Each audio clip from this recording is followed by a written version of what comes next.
is some resistance. Some people don't like roundabouts. They're not comfortable, driving through a roundabout. But the more you use it, the more comfortable people feel using a roundabout. And it will, again, make it a lot safer at that intersection. Roloff says one of his company's core values is building and maintaining strong relationships with the community. We want to make sure that we have strong relationships with our neighbors, just like we have out here in Grace Harbor. We keep open lines of communication, and if there's ever any kind of challenge, we get together and sit face to face and come up with resolutions. So we've been doing this for 30 years, and we practice what we preach, and hopefully the community will see that we aren't some fly-by-night developer with a big idea that's never done it before. We like to describe ourselves mostly as placemakers. We like to create places that people want to hang out and spend time, and we hope that local residents will want to spend time in our new community on Sequim Bay. As for the timeline for construction, Roloff says it's probably 6 to 9 months out before he could expect to have a permit approval from the city of Sequim and some other agencies, depending on how busy they all are. More news after this.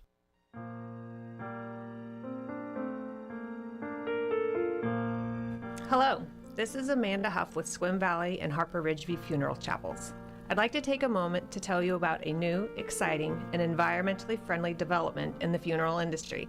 It's called natural organic reduction, or simply terramation. Perhaps you've heard of it. Terramation is a process in which the body, after death, is returned to the earth in a carbon-neutral, eco-friendly manner. The process takes place in a controlled environment, and all that remains is a natural, odorless, compost-like material. If you'd like more information about terramation and advanced planning, call us today at Harper Ridgeview in Port Angeles or Sequim Valley Chapel in Sequim, and one of our knowledgeable and caring funeral professionals will assist you in answering your questions. Harper Ridgeview and Sequim Valley Funeral Chapels, because your loved ones deserve the best.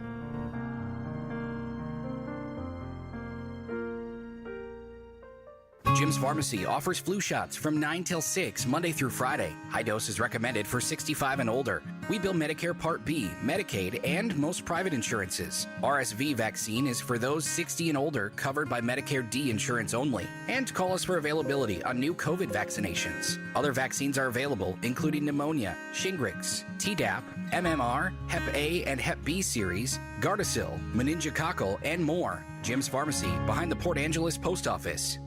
In other news, Washington's candidate filing week started yesterday, offering potential candidates a 5-day window this week to officially register that they're running for office. Of note, locally will be a new representative in the U.S. House. As 6th District Congressman Derek Kilmer announced he would not seek re-election.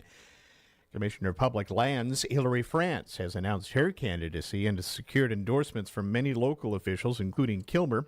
State Senator Drew McEwen is the sole Republican now in the race, while State Senator Emily Randall has also declared her candidacy so far. State Senator Kevin VandeWeghe is vying for the Commissioner of Public Lands position, and State Representative Mike Chapman will seek VandeWeghe's Senate seat.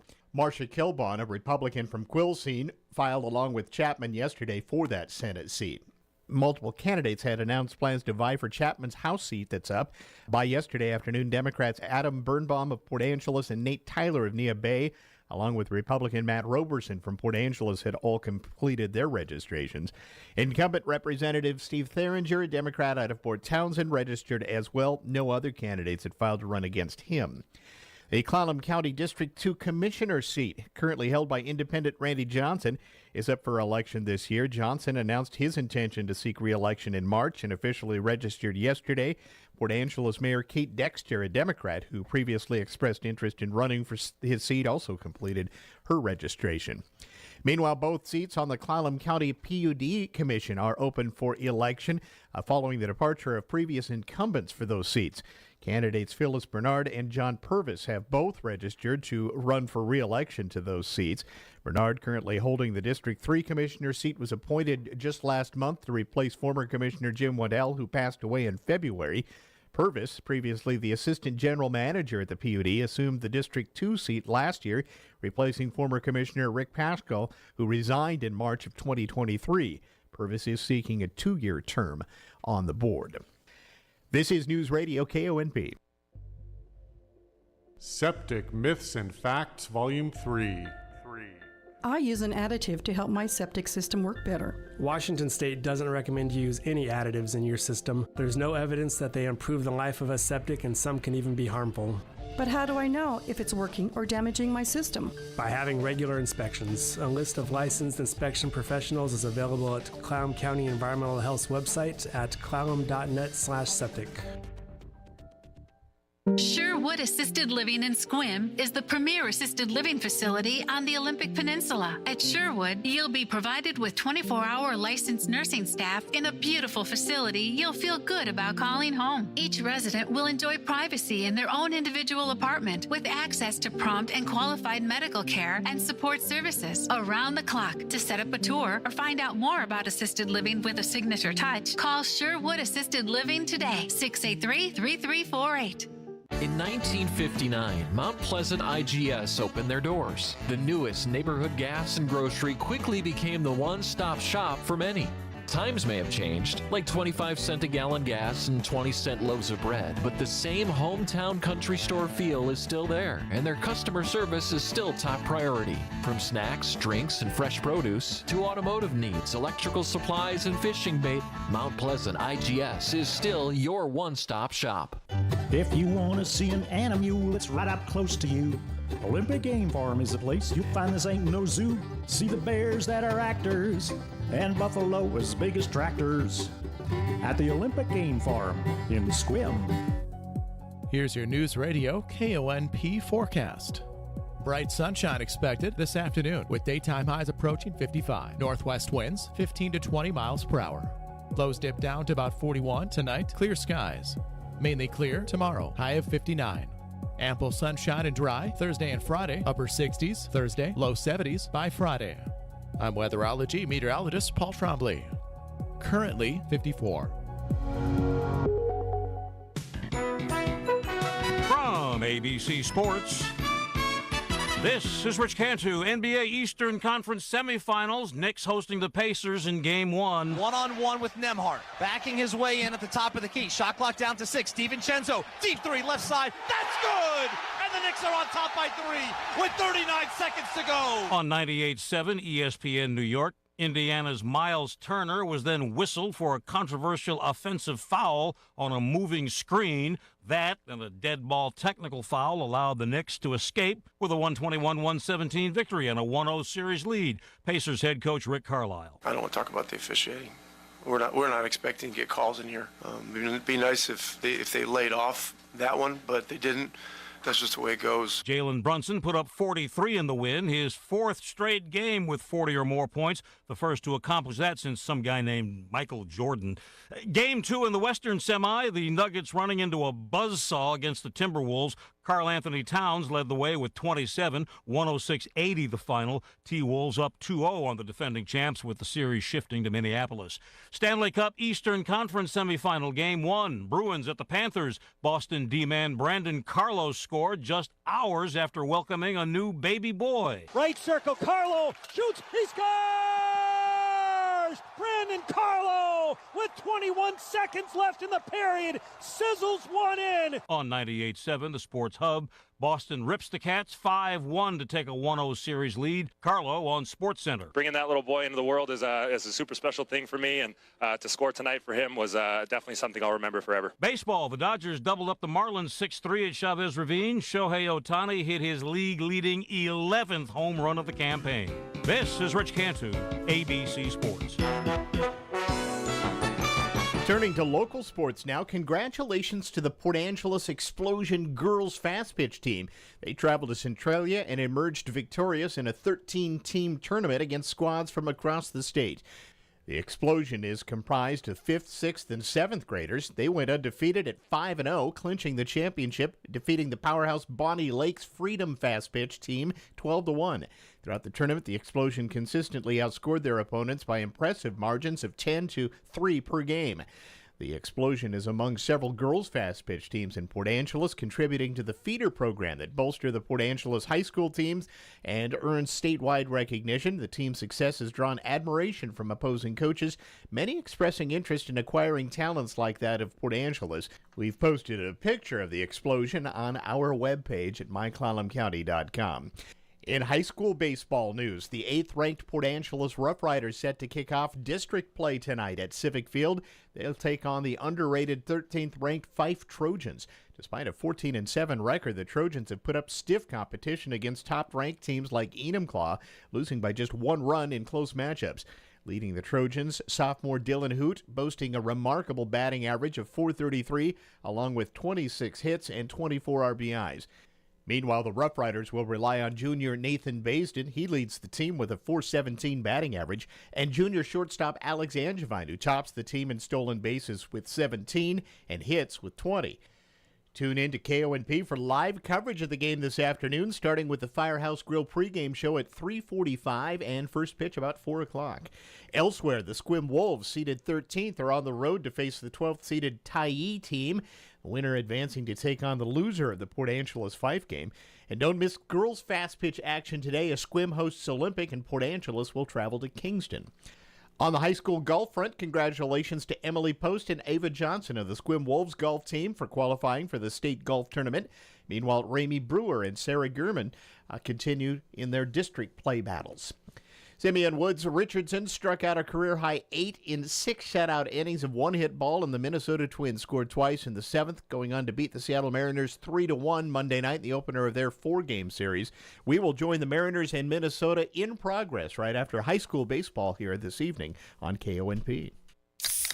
Pepsi Zero Sugar has taken its flavor to the next level. A Zero Sugar Cola has never tasted this good. But we don't expect you to take our word for it, so we're putting it to the test, starting with me. My mouth is watering already, so I think we can skip the drum roll and get right to the main event. Cue the fireworks. We have an official best Zero Sugar ever. It's delicious, it's refreshing, and it's so good you'll need to try it for yourself. Trust me. Pepsi Zero Sugar. Zero never tasted so good. That's what I like.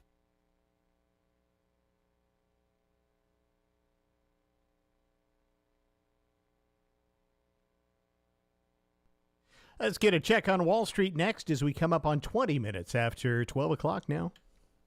Newsradio KONP Business.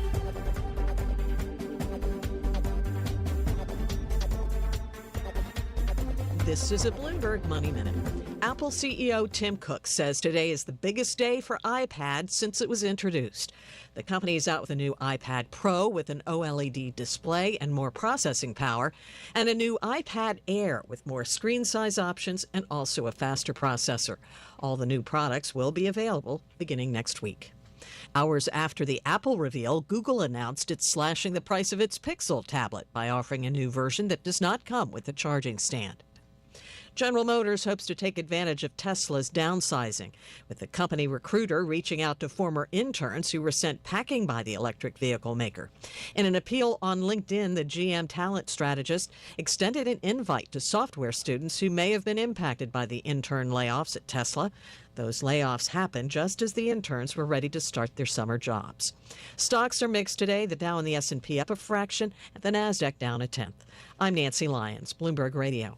Let's get a check on the roads and traffic this noon hour next. Brought to you by Angelus Furniture and Olympic Medical Center. Spring savings are springing up all over the place, and those savings just keep getting better at Angelus Furniture. Sit pretty in your new stressless seating with $200 off any seating style. From now through May 28th, take advantage of up to any number of seats with $200 off each. And while you're in, check out the new Anna A3 arm in all Paloma leather colors. Stressless by Ecronus, the most innovative, comfortable seating created. Spring savings going on now for a limited time only at Angelus Furniture. Mark your calendars. Olympic Medical Center is hosting a community forum in Port Angeles. Join us on Thursday, May 9th at 6 p.m. in Linkletter Hall at Olympic Memorial Hospital at 939 Caroline Street in Port Angeles. Hosted by CEO Daryl Wolf, this forum promises current updates on Olympic Medical Center, as well as time to answer questions from you, our community members. For more information, visit olympicmedical.org/community forum. Let's head up to Clallam Transit Dispatch Center now. That's where Steve's standing by with an eye on the traffic for us this noon hour. Good afternoon, Steve. Hi there. Hey, good afternoon, everybody. Yeah, kind of busy out there right now, traffic-wise. If you're in the Port Angeles or Sequim area, you can find a fair amount out there right now. Downtown Port Angeles through that area, along Washington Street and Sequim, just a lot of vehicles right now, and that is causing some delays as you make your way through. If you're on 101 between Port Angeles and Sequim, also busy. A lot of traffic out there right now. It is pretty close to the speed limit all the way. Carlsberg's slow getting through there. Other than that, you should be fine. If you're headed beyond that, Hood Canal Bridge currently is good to go. No scheduled opening. State ferries are running more or less on time, although the main bridge is falling behind on occasion, so just plan on some delays if you're headed across the water. If you're headed out to the Forks area, really no problems. We do have the one construction area out there at Wisen Creek. Other than that, things moving along pretty smoothly out that way. So everybody take care. Be safe this afternoon. This is Steve reporting live from Clallam Transit for KONP. All right, thanks, Steve. We'll check in again with you in about a half hour as we continue on the new news hour. A great dance show is coming tonight to Field Hall in Port Angeles, an extraordinary whirlwind of movement blending contemporary and urban dance with martial arts. What the Day Owes to the Night features a highly physical, stunningly fluid, gravity-defying piece that combines all sorts of dance moves and martial arts with powerful imagery evocative of Orientalist paintings and the stones figurines of the Islamic architecture. Yeah, I can say that. It's a mystical, enchanting, and hypnotic choreography. French-Algerian choreographer Hervé Coubet retraces his own history by relating it to the story of a young boy based on a novel. Now, the show is just about sold out. However, if you'd like to go to this great dance, it's really a multimedia experience tonight. The show is at 7 o'clock. Doors open at 5. If you can go, I've got 5 tickets to give away. We're going to do a text to win here. So text me the word WIN on our studio text line from McCrory Carpet One, 360-457-1450. Text the word WIN there, and we will select 5 of our entries to pick up these passes. Now, you'll have to be able to pick up the passes here at our studios before 4:30 this afternoon. So if you'd like to go to this tremendous dance multimedia experience at Field Hall tonight, What the Day Owes to the Night, text me the word WIN right now to 360-457-1450. A Better Life with Dr. Sanjay Gupta. You've probably heard me talk a lot about walking. That's because it's one of the simplest and most effective exercises for your overall health. But what if I told you there was a way to level up your next walk simply by paying more attention to your breath? It's true. Not only can mindful breathing help you relax and focus, it can also tap into your nervous system's response to stressors like exercise. One expert told us this: studies have shown that mind-body exercise can decrease blood pressure, improve mood, improve energy, and help you to sleep better. Now, what your breath work looks like out on a walk, it's really up to you. It could be as simple as matching your breath to your steps, breathing only through your nose, or maybe even holding your breath for short amounts of time. The key is awareness and control that really does the trick. I'm Dr. Sanjay Gupta, helping you live a better life. Some people just know there's a better way to do things, like bundling your home and auto insurance with Allstate, or going to the grocery store for milk instead of buying your own cow. You know there's an easier and better way. Save up to 25% when you bundle home and auto with Allstate. Bundled savings vary by state and are not available in every state. Saving up to 25% is the countrywide average of the maximum available savings off the home policy. Allstate Vehicle and Property Insurance Company and affiliates, Northbrook, Illinois. Again, if you'd like to go see What the Day Owes to the Night, it's a sold-out show tonight. Dance, martial arts, and imagery, to say the least, all put together in a wonderful opportunity to see this program at Field Hall. I've got some free passes. In fact, we've got five pairs of passes to give away. Still looking for folks to give us a text. Text the word WIN to 360-457-1450. Text the word WIN, 360-457-1450. And we'll pick from those text entries here in the next half hour and get you off to see What the Day Owes to the Night, which is playing tonight at the Field Hall in Port Angeles. Text the word WIN now to 360-457-1450 if you'd like to go. Hello, I'm Jerry Stewart, and this is One Moment in America. Do you find yourself lately wrestling and struggling with a lot of problems and troubles? Wish you could just shake them off? I'll give you a little different take on that thought after this important message. Hey, Kelly, answer me a question. What's the greatest nation in the world? That's easy. America. Would you ever leave America? No way. I love America. Jerry, why all the questions? Well, because I'm concerned. America is changing so much, so fast. There's too much crime and disrespect, and most of us are doing nothing. But we do have so many good people in America, right? Yes, we do. But so many are doing nothing to save America. Then what do we do? Well, we must act. If not, the children, our future leaders, may never see our American greatness. And what can you do to help? You can help us. God has shown us a way, and we are determined to do our part. Go now to www.jerrystewartusa.com and see our Saving America website. It's a place full of great stories and a site for all ages. Do you love America? Want to save America? Go to www.jerrystewartusa.com to help us. Do you have troubles and hardships? Wish you could just snap your fingers and they would all go away? Sounds good, but here's the truth. Without real struggles in life, you will be a weakling. And without the walls and barriers to crawl over, you will never grow. It was patriot Edmund Burke who gave us today's word. He said, "He that wrestles with us strengthens our nerves and sharpens our skills." He goes on to say, our antagonist is really our helper. So quit trying to skirt around the obstacles you come upon. Instead, face them head on. See that the struggles make you stronger, sharper, wiser. Then bust through. Yeah, your antagonist is really your helper. I'm Jerry Stewart, and that was One Moment in America.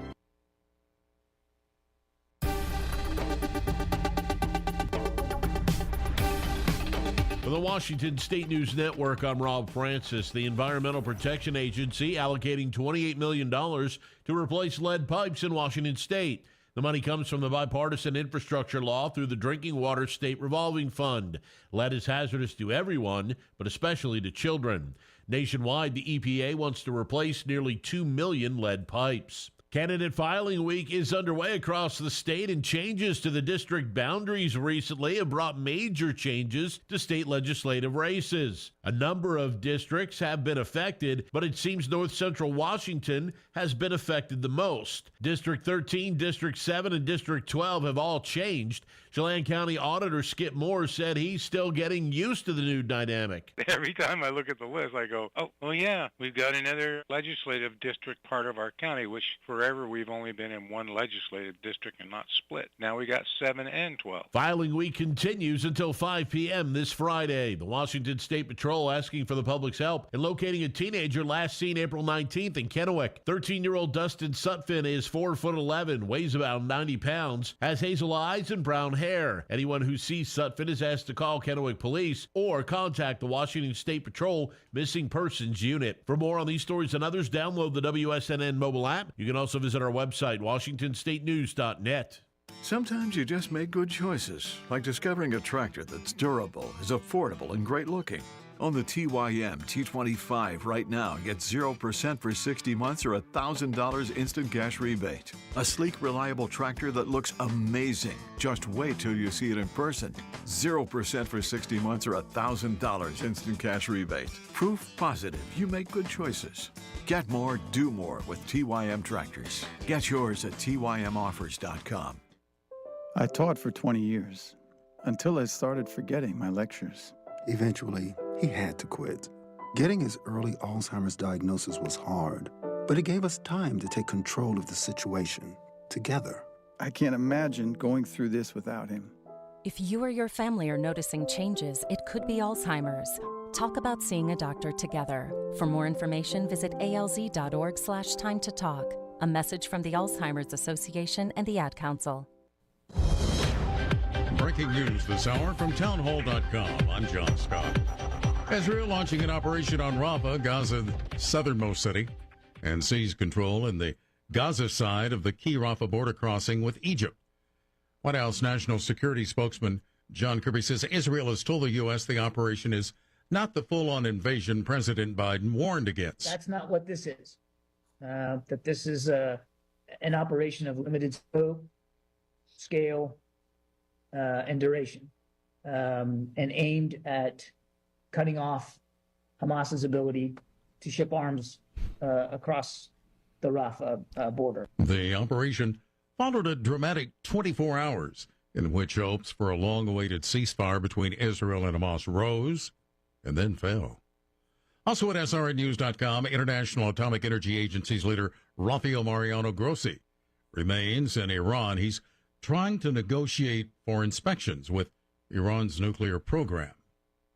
Legal action has been taken by TikTok. TikTok and its Chinese parent company are suing the United States, citing the law as unconstitutional. TikTok and its parent company ByteDance are suing the federal government to challenge a law that would force the sale of ByteDance's stake or face a ban. The law was signed in April by President Joe Biden as part of a larger $95 billion foreign aid package. The measure requires ByteDance to sell TikTok within 9 months. Lawmakers from both parties have expressed concerns that Chinese authorities could force ByteDance to hand over U.S. user data or sway public opinion by manipulating the algorithm that populates users' feeds. Opponents of the law argue that Chinese authorities could easily get information on Americans in other ways. Kaya Panjwani, Washington. And on Wall Street, the Dow is ahead 14 points, but the NASDAQ now is down 20.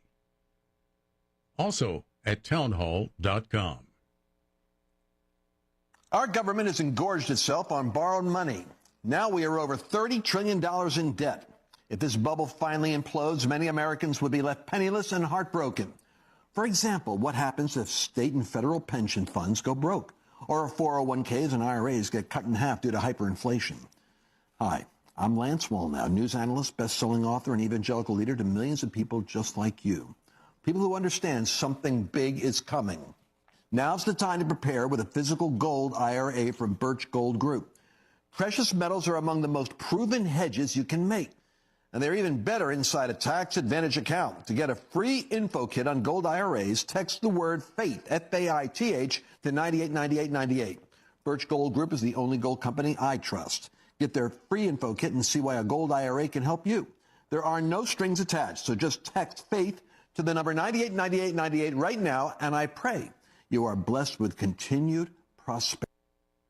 A knife attack at a hospital in southwestern China has killed 2 people and injured 21 others. China's state media has reported a knife attack at a hospital in the country's southwest, with several people injured. China's official Xinhua agency called the attack in Yunnan province a vicious assault. The suspect involved in the attack has been arrested, according to a local TV channel. Witnesses told local media that medical staff were among the injured. Knife attacks have happened before in China, often at kindergartens. A man with a knife killed 6 people and wounded 1 other last July at a kindergarten in southeastern China's Guangdong province. I'm Karen Chamas. Millions of Indians across 93 constituencies are voting as Prime Minister Narendra Modi has ramped up polarizing rhetoric against Muslims.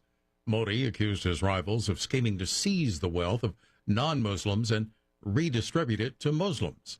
Breaking news at townhall.com.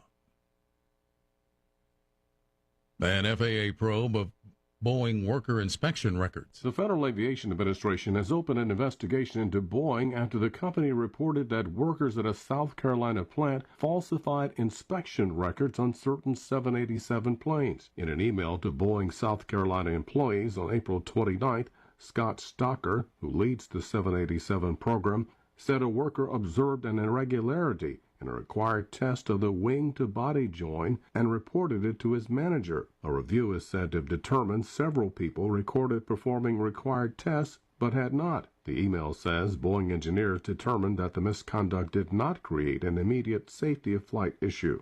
I'm Norman Hall. Boeing calling off its first astronaut launch to the ISS due to a technical issue. Liftoff now delayed until at least next week. More on these stories at townhall.com. I'm John Scott. This is the Newsradio KONP Noon Report. Todd Orth live from the KONP News Center. Here's a look at what's happening on this Tuesday, May 7th. Pending permit approvals, it looks like a Seabrook-style housing development is coming to the 160-acre site next to the John Wayne Marina in Sequim. Casey Roloff, the man behind the seaside village on Washington's coast, says his company has now made a very significant deposit on the property, and the deal is under contract with the heirs of John Wayne, the current owners of the property. Roloff says the model for the new development will be very much like the one at Seabrook. The way we design and build isn't specific to accommodating vacation rentals or accommodating full-time residents. The way we design and build has more to do with urban planning principles that promote walkability, having shops, restaurants, and amenities all within walking or easy biking distance from someone's residence. I think sometimes people think Seabrook has more to do with the architecture, but actually the architecture is much less important than the land planning, which is, again, designing that walkable footprint. He says when you include these kinds of amenities, it cuts back on car trips by 60%. Unlike Seabrook, where only about 15% of the homeowners are full-time residents because of its remote location, he expects that number at the Squim property to be more like 60%. Roloff says they aren't planning to build a marina on the property. He says the beachfront is being a place to sunbathe and swim in the shallow water when the weather's warm. That said, Port of Port Angeles officials have been looking for someone to take over management at the John Wayne Marina for many years. Roloff says that's something they would consider doing. Now, the company hosted a couple of meet and greets at the marina last month. One of the concerns some people had was with the issue of increased traffic on Highway 101. One of the things that we're going to be, when we start to speak with Department of Transportation, is that we'd really like to see a roundabout at White Feather. We're going to be encouraging all of our residents and any guests to come in on White Feather and to leave on White Feather. And the roundabout would make them even want to do that more because it's a safer way to get onto the highway. Well, I think there is some resistance. Some people don't like roundabouts. They're not comfortable, driving through a roundabout. But the more you use it, the more comfortable people feel using a roundabout. And it will, again, make it a lot safer at that intersection. Roloff says one of his company's core values is building and maintaining strong relationships with the community. We want to make sure that we have strong relationships with our neighbors, just like we have out here in Grace Harbor. We keep open lines of communication, and if there's ever any kind of challenge, we get together and sit face-to-face and come up with resolutions. So we've been doing this for 30 years, and we practice what we preach, and hopefully the community will see that we aren't some fly-by-night developer with a big idea that's never done it before. We like to describe ourselves mostly as placemakers. We like to create places that people want to hang out and spend time, and we hope that local residents will want to spend time in our new community on Squim Bay. As for the timeline for construction, Roloff says it's probably 6 to 9 months out before he could expect to have a permit approval from the city of Squim and some other agencies, depending on how busy they all are. In other news, Washington's candidate filing week started yesterday, offering potential candidates a 5-day window this week to officially register that they're running for office. Of note, locally will be a new representative in the U.S. House. 6th District Congressman Derek Kilmer announced he would not seek re-election. Commissioner of Public Lands Hillary France has announced her candidacy and has secured endorsements from many local officials, including Kilmer. State Senator Drew McEwen is the sole Republican now in the race, while State Senator Emily Randall has also declared her candidacy so far. State Senator Kevin VandeWeghe is vying for the Commissioner of Public Lands position, and State Representative Mike Chapman will seek VandeWeghe's Senate seat. Marcia Kilbon, a Republican from Quilcene, filed along with Chapman yesterday for that Senate seat. Multiple candidates had announced plans to vie for Chapman's House seat that's up. By yesterday afternoon, Democrats Adam Birnbaum of Port Angeles and Nate Tyler of Neah Bay, along with Republican Matt Roberson from Port Angeles, had all completed their registrations. Incumbent Representative Steve Theringer, a Democrat out of Port Townsend, registered as well. No other candidates had filed to run against him. The Clallam County District 2 Commissioner seat, currently held by independent Randy Johnson, is up for election this year. Johnson announced his intention to seek re-election in March and officially registered yesterday. Port Angeles Mayor Kate Dexter, a Democrat who previously expressed interest in running for his seat, also completed her registration. Meanwhile, both seats on the Clallam County PUD Commission are open for election following the departure of previous incumbents for those seats. Candidates Phyllis Bernard and John Purvis have both registered to run for re-election to those seats.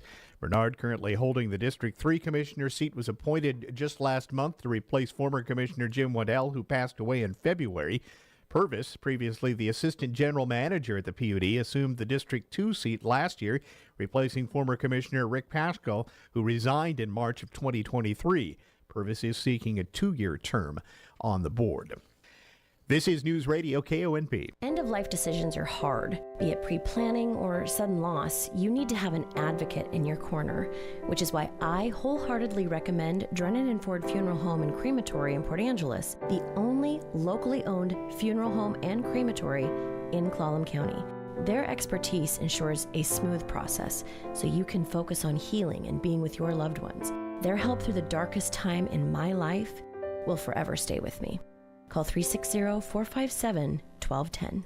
Steve Rader Ginsburg here, inviting you to join me for the first ever Field Arts and Events Hall fundraising gala, Saturday, May 18th. This special evening will be a night to remember, featuring a private concert, gourmet dinner, live auction, and sneak peek at next year's performance season. You're part of our story, so help us kick off the next chapter. Learn more at fieldhallevents.org/gala. Speaking of Field Hall, an almost sold-out show tonight with Hervé Kubi and What the Day Owes to the Night, a whirlwind of movement blending contemporary and urban dance with martial arts and visual graphics and all sorts of things. Will be a mesmerizing evening, and as I mentioned, tickets are still available, just a few. And I've got a chance for you to pick up a pair for free on me. That's right. Just text right now the word WIN to 360-457-1450.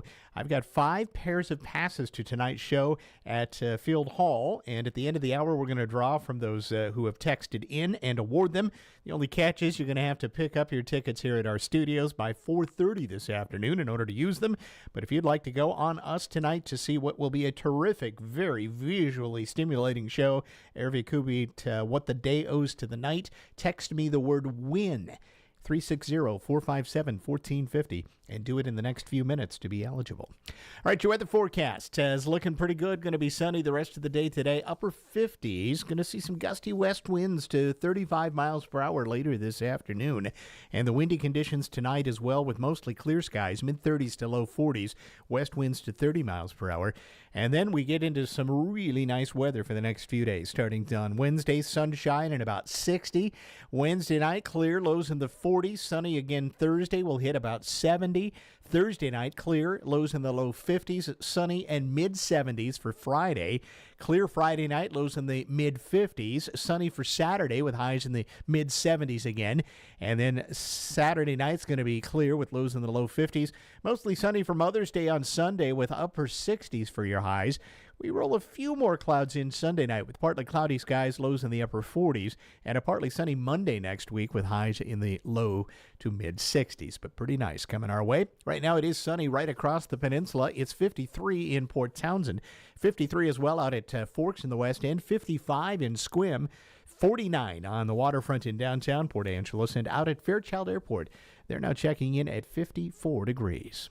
It is really good to know that you have a neighborhood auto parts store right in Sequim and ready to help. A1 Auto and Marine, locally owned since even before the bypass.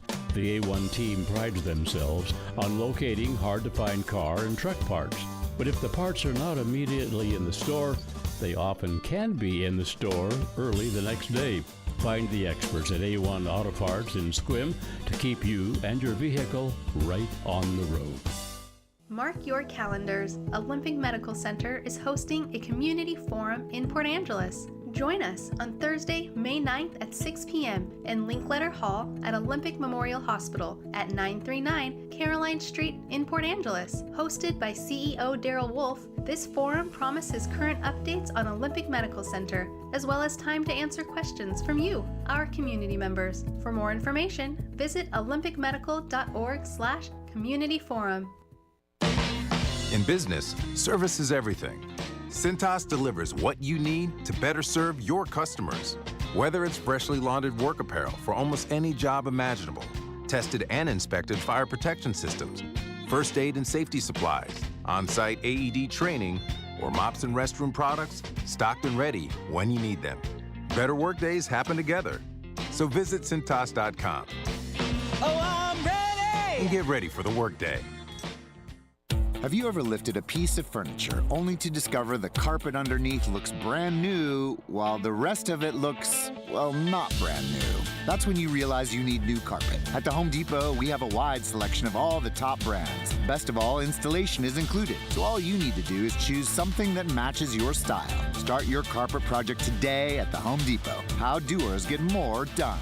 Installation included with qualifying purchases. Exclusions apply. For licenses, see homedepot.com/license numbers. Thanks for calling Discover. This is Diego. Hi, Diego. It's Jennifer Coolidge. You know, I just want to say your cashback match makes me feel so special. It really inspired me. That's great. Doubling the cashback you've earned at the end of your first year is what we do. Well, I'm doubling everything now. Double dating, double dipping, double feature, double header, double whammy. You know, basically double or nothing. You earn, we match. Discover Cashback Match. See terms at discover.com/creditcard.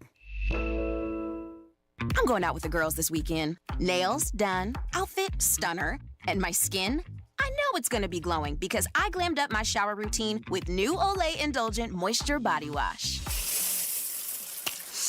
It smells so luxurious and moisturizes deep into my skin with its super rich, creamy lather that's bursting with vitamin B3. So my skin glows and my confidence grows. Try new Olay Indulgent Moisture Body Wash for glowing skin in just 14 days. When shopping for building supplies, lumber, home goods, or hardware items, are you traveling to one of those big box stores? When you wander those big box store aisles, how's that customer service? Absent? Possibly lacking in knowledge? I don't know. At Angelus Millwork and Hartnaggles, we have 2 convenient Port Angeles locations, and each one is far from the big box store experience. Yay! Since our stores are employee-owned, each one of us has a vested interest in how we serve and treat our customers. You won't find us hiding in the back aisle or turning the other way when you make eye contact for help. They can't see me if I can't see them. We're excited to share our day with you while making sure we set the bar high for what true customer service is all about. So if you're looking for a hometown building supply store that treats their customers like next-door neighbors, has deep knowledge on building products while continually supporting the local community, then avoid those trips out of town and come see us today. Angelus Millwork and Hartnagel Building Supply. Building homes, building community since 1906. 10 minutes in front of 1 o'clock now. Newsradio KONP Business.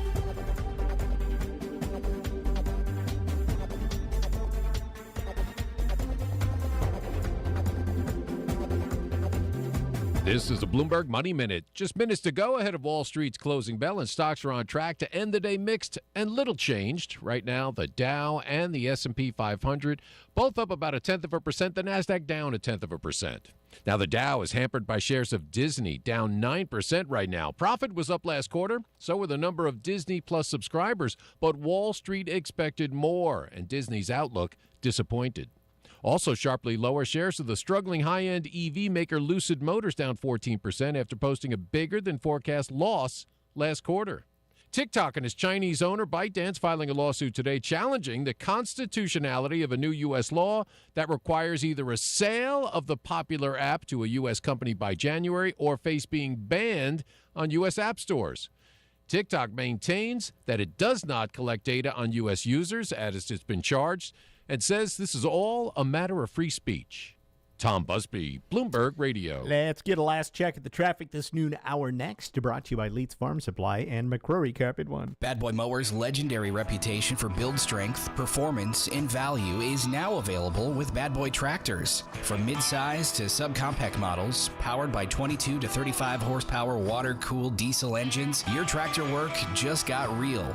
Easy on the farm, the ranch, or even around the house. Bad Boy tractors deliver on power and durability all day, every day. Leeds Farm Supply and Equipment Sales is your Bad Boy tractor dealer in Sequim. Bad Boy tractors, work with an attitude. It's National Karastan Month at McCrory Carpet One. When you choose Karastan flooring, you choose timeless pieces that fit perfectly within your home, flawlessly crafted for long-lasting beauty. And when you pair Karastan with expert installation from McCrory Carpet One, you have flooring that stands stands the test of time. During Karastan Month, you'll find the biggest Karastan savings of the year with prices starting at just $2.99 a square foot for carpet and $4.99 a square foot for LVP. National Karastan Month at McCrory Carpet 1 going on now.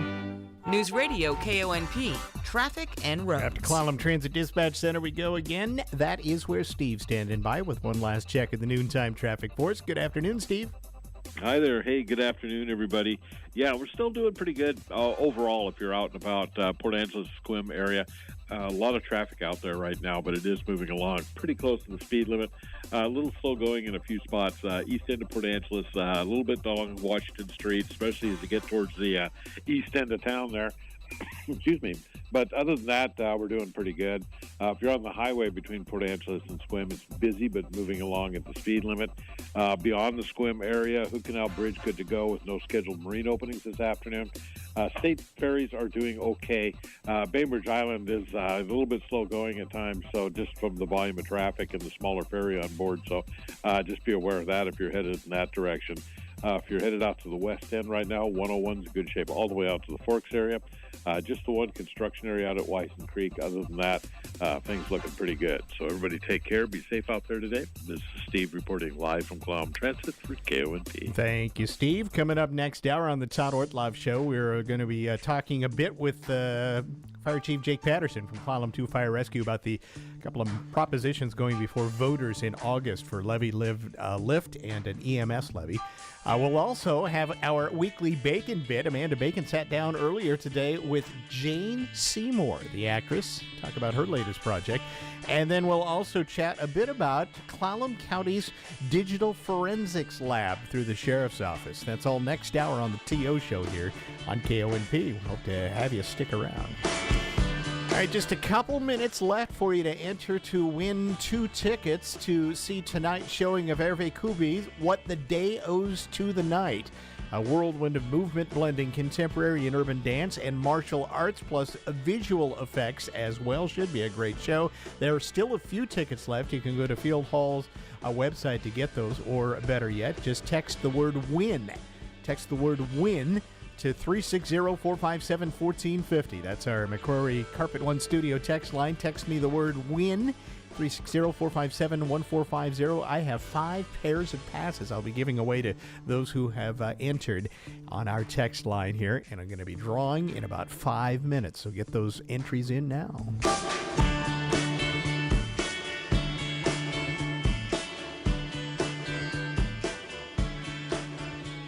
With the COVID emergency long gone, can employers fire workers who refuse to come back into the office? I'm Kim Commando, brought to you by T-Mobile. Their advanced network now goes farther than ever before.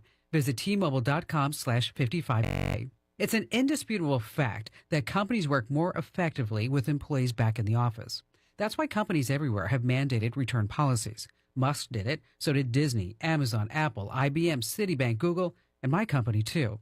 But is the mandate legal? In Connecticut, an office worker with a heart problem and anxiety was fired, even with his doctor's note, after refusing to come back into the office. Now he's suing. It's noteworthy that before COVID, this employee had no problem at all going to the office. This lawsuit is just one of many filed across the country. It's an uphill and expensive battle for the employee, but the outcome is not a slam dunk for the employer either. This is one to watch. Get smart advice and tricks for all your devices delivered free at getkim.com. Let me tell you, I need to be able to stay connected and have my phone in reach and working all throughout my day. I'm always on the go, whether it's running my business, being there for friends and family across the country, tackling never-ending errands, or researching hot topics for our next chat here on the show. And the list goes on and on. I bet you'd be lost without a solid connection, too. That's exactly why I'm so glad I have T-Mobile. I know I can always count on them no matter where I am. T-Mobile has invested billions to light up America's largest 5G network, from big cities to small towns all across the country. So whether you're on a video call at the park with a client, uploading files at a coffee shop, or streaming your favorite series while waiting for your flight at the airport, you can count on T-Mobile to help keep you connected to what you need, where you need it. So what are you waiting for? Visit your local store or T-Mobile.com to switch today. That's T-Mobile.com. Coverage not available in some areas. See 5G device coverage and access details at T-Mobile.com. Having a stroke is not just a one-time life event. We'll talk more after this. Omaha Steaks Spring Sale is the perfect time to get fired up for spring grilling. Head over to omahasteaks.com and save on all your favorites or discover something new. Plus, when you use promo code QUALITY at checkout, you'll get an extra $30 off your order. With 50% site-wide, you're going to want to hurry before the sale ends. Go to omahasteaks.com. Don't forget to use promo code QUALITY to get an extra $30 off at checkout. Minimum order may be required. Omaha Steaks, America's original butcher. Offer not valid in all states or where prohibited by law. Loans are subject to lender approval. See website for details. Honey, the credit card bill came, and we're maxed out. Maxed out cards, rent is due. We just need some extra cash to help us get by. Maybe we should go to 27cash.com. With our bad credit? 27cash.com is one of the largest personal loan networks. They can help people with any type of credit get up to $5,000, and cash can hit our bank account as soon as tomorrow. When you need extra cash, go to 27cash.com. That's 27cash.com. 27cash.com. About 4 in 10 stroke survivors have lasting brain injury or something called cognitive damage. Strokes are often referred to as a heart attack to the brain, requiring aggressive and swift hospital care. Obviously, there are costs involved and a lot of logistical hurdles to get through after dealing with a life-changing medical event. First, there are different kinds of strokes. There are strokes caused by a clot, a bleed, or the brain being deprived of oxygen. Next, recognizing the signs and symptoms can be life-saving. Remember, FAST. F is for facial droop, A is for arm weakness, S is for slurred speech, and T is for time to act. Call 911 and get to the closest emergency room. With Your Body, I'm ABC's Dr. Jennifer Ashton. Hi, everybody. For 35 years, I've been the voice of ducks for the Olympic Peninsula Hospital Foundation.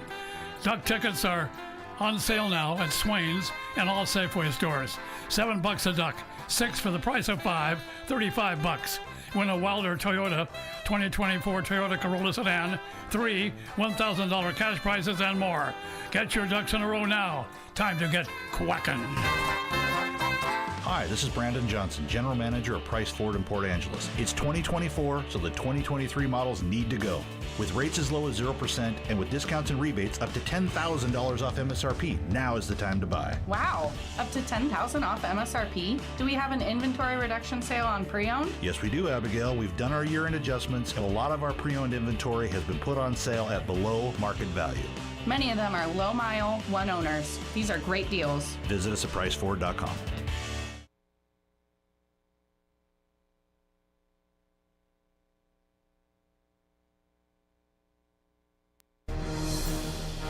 Online at myclallamcounty.com. News Radio KONP, Port Angeles, Squim, a Radio Pacific station. From ABC News, I'm Michelle Franzen. Stormy Daniels on the stand in the Hush Money trial, testifying about her alleged sexual encounter with Donald Trump in 2006. Daniels telling jurors she met Trump at a golf tournament, agreed to have dinner in his hotel room, and they ended up having sex. ABC's Aaron Katursky has more. Were you threatened? Prosecutor Susan Hoffinger asked her. She said, well, there was a power imbalance and he was sort of blocking the way, but she said she didn't feel threatened. Eventually, the two had sex, she said, but as she began to describe that encounter, the sexual encounter, that's when the defense objected and the judge sustained the objection. The judge denied a mistrial request, though, by Trump's attorneys, claiming Daniels' testimony had little to do with the falsifying documents case and meant to embarrass Trump. Prosecutors say Trump reimbursed fixer Michael Cohen for payments to Daniels ahead of the 2016 election, calling them legal fees. GOP Representative Marjorie Taylor Greene meeting with House Speaker Michael Johnson for a second day, saying she presented demands for him to agree to avoid a recall vote. What I'm trying to do is give Mike Johnson a chance to be a Republican speaker, and he seems willing to try to do that. Those demands include ending additional aid to Ukraine and cutting funding for the special counsel's investigation into former President Trump. Israel's prime minister signaling they are ready to resume talks on a ceasefire and hostage release deal with Hamas. At the same time, Israeli forces have started a limited military operation in Rafah, the last refuge for Palestinians. President Biden today delivering remarks at the U.S. Holocaust Memorial Museum on his Remembrance Day, marking the 6 million Jews killed by the Nazi regime. My commitment to the safety of the Jewish people, the security of Israel, and its right to exist as an independent Jewish state is ironclad, even when we disagree. The president warning about the rise of anti-Semitism around the world. You're listening to ABC News. Oh, honey, it's our favorite leaf filter trusted pro, Matt. Matt, come in. Hi, Mrs. Sparks. You wanted me to stop by? Is everything okay with your leaf filter gutter protection system? Okay, of course, silly. We wanted you to stop by for dinner as our way of thanking you. Yes, to thank you for that free gutter inspection, the free estimate, and what was the other thing? That lifetime guarantee. Well, Mr. and Mrs. Sparks, those are just Leaf Filter's policies. Everyone who calls Leaf Filter gets a trusted pro to come out for a free gutter inspection and estimate. And every Leaf Filter installation comes with a lifetime guarantee. So it's not just us? No, sir. We don't want anyone to worry about clogged gutters ever again. You mean everyone gets this level of service? Everyone. They just need to visit leaffilter.com/ABC to schedule their free inspection. Okay, but you must be starving. You work so hard. Ready to love your gutter protection as much as we do? Visit leaffilter.com/ABC and get up to 30% off today. See representative for warranty details. Promotion is 20% off plus a 10% senior or military discount. One discount per household.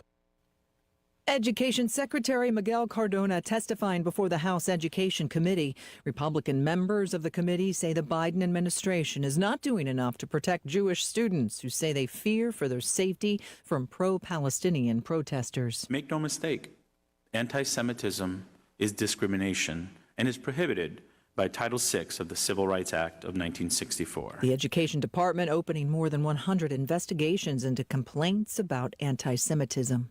A shooting outside the house of rapper Drake just as his very public feud with rapper Kendrick Lamar heats up. Two of the top rappers in the game, Kendrick Lamar and Drake, have gone back and forth in a 9-song feud over the past month or so, with the rhetoric really heating up this past weekend. I love peace, but war ready if the world is ready to see you bleed. On social media, Lamar posted a picture of Drake's Toronto mansion and implied sex offenders live there. Early Tuesday morning, there was a drive-by shooting outside Drake's house. A security guard was shot and is in serious condition. Was the feud a factor? It is so early in the investigation that we don't have a motive at this time. Inspector Paul Kravchuk also couldn't say whether or not Drake was home at the time. Jason Nathanson, ABC News, Hollywood. A lock of Beethoven's hair is providing new clues on how he may have died. Scientists found high amounts of lead and arsenic in the composer's hair, which could explain his long list of health ailments and his early death. Lead was used in many wines and foods during his lifetime. I'm Michelle Franzen, ABC News. If spring allergies keep you trapped inside, then you need Navage Nasal Care to keep you breathing clearly and enjoying all the beauties of spring. Navage helps clear nasal passages that are often clogged because of seasonal allergies. Navage gently flushes a pure, refreshing saline solution through your nasal passages to clear out congestion, sucking out that springtime pollen and other irritants trapped in your nose. Navage is available online at Navage.com or in stores at Walmart, Walgreens, CVS, Rite Aid, and Target. Navage, Navage. For some people, their cars are their most prized possessions. Show you care with a gift certificate for high-quality Shell gas and car washes from First Race Car Wash. Gift certificates start at $5 and are great as a thank you, a congratulations, and fit great in birthday cards too. First Race Car Wash on the corner of First and Race, Port Angeles. You're a winner every time when you've got that First Race shine. Harper Ridgeview and Squim Valley Funeral Chapel offer experience you can lean on and the compassion to ease your loss. Their job is to help families cope with loss of loved ones by removing the stress involved in planning funeral arrangements.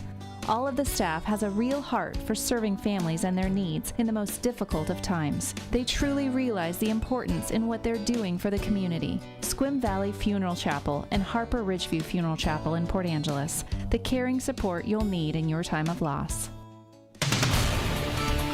KONP News brought to you by RE/MAX Evergreen Real Estate. Outstanding agents, outstanding results. 457-6600. Pending permit approvals, it looks like a Seabrook-style housing development is coming to the 160-acre site next to the John Wayne Marina in Squim.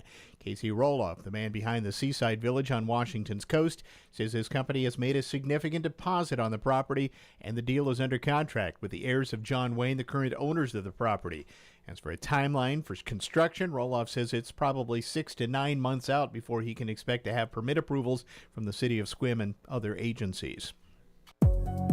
Here's your News Radio KONP forecast. Bright sunshine expected this afternoon with daytime highs approaching 55. Northwest winds 15 to 20 miles per hour. Lows dip down to about 41 tonight. Clear skies. Mainly clear tomorrow. High of 59. Ample sunshine and dry Thursday and Friday. Upper 60s Thursday. Low 70s by Friday. I'm weatherology meteorologist Paul Trombley. Right now, it's 54 degrees.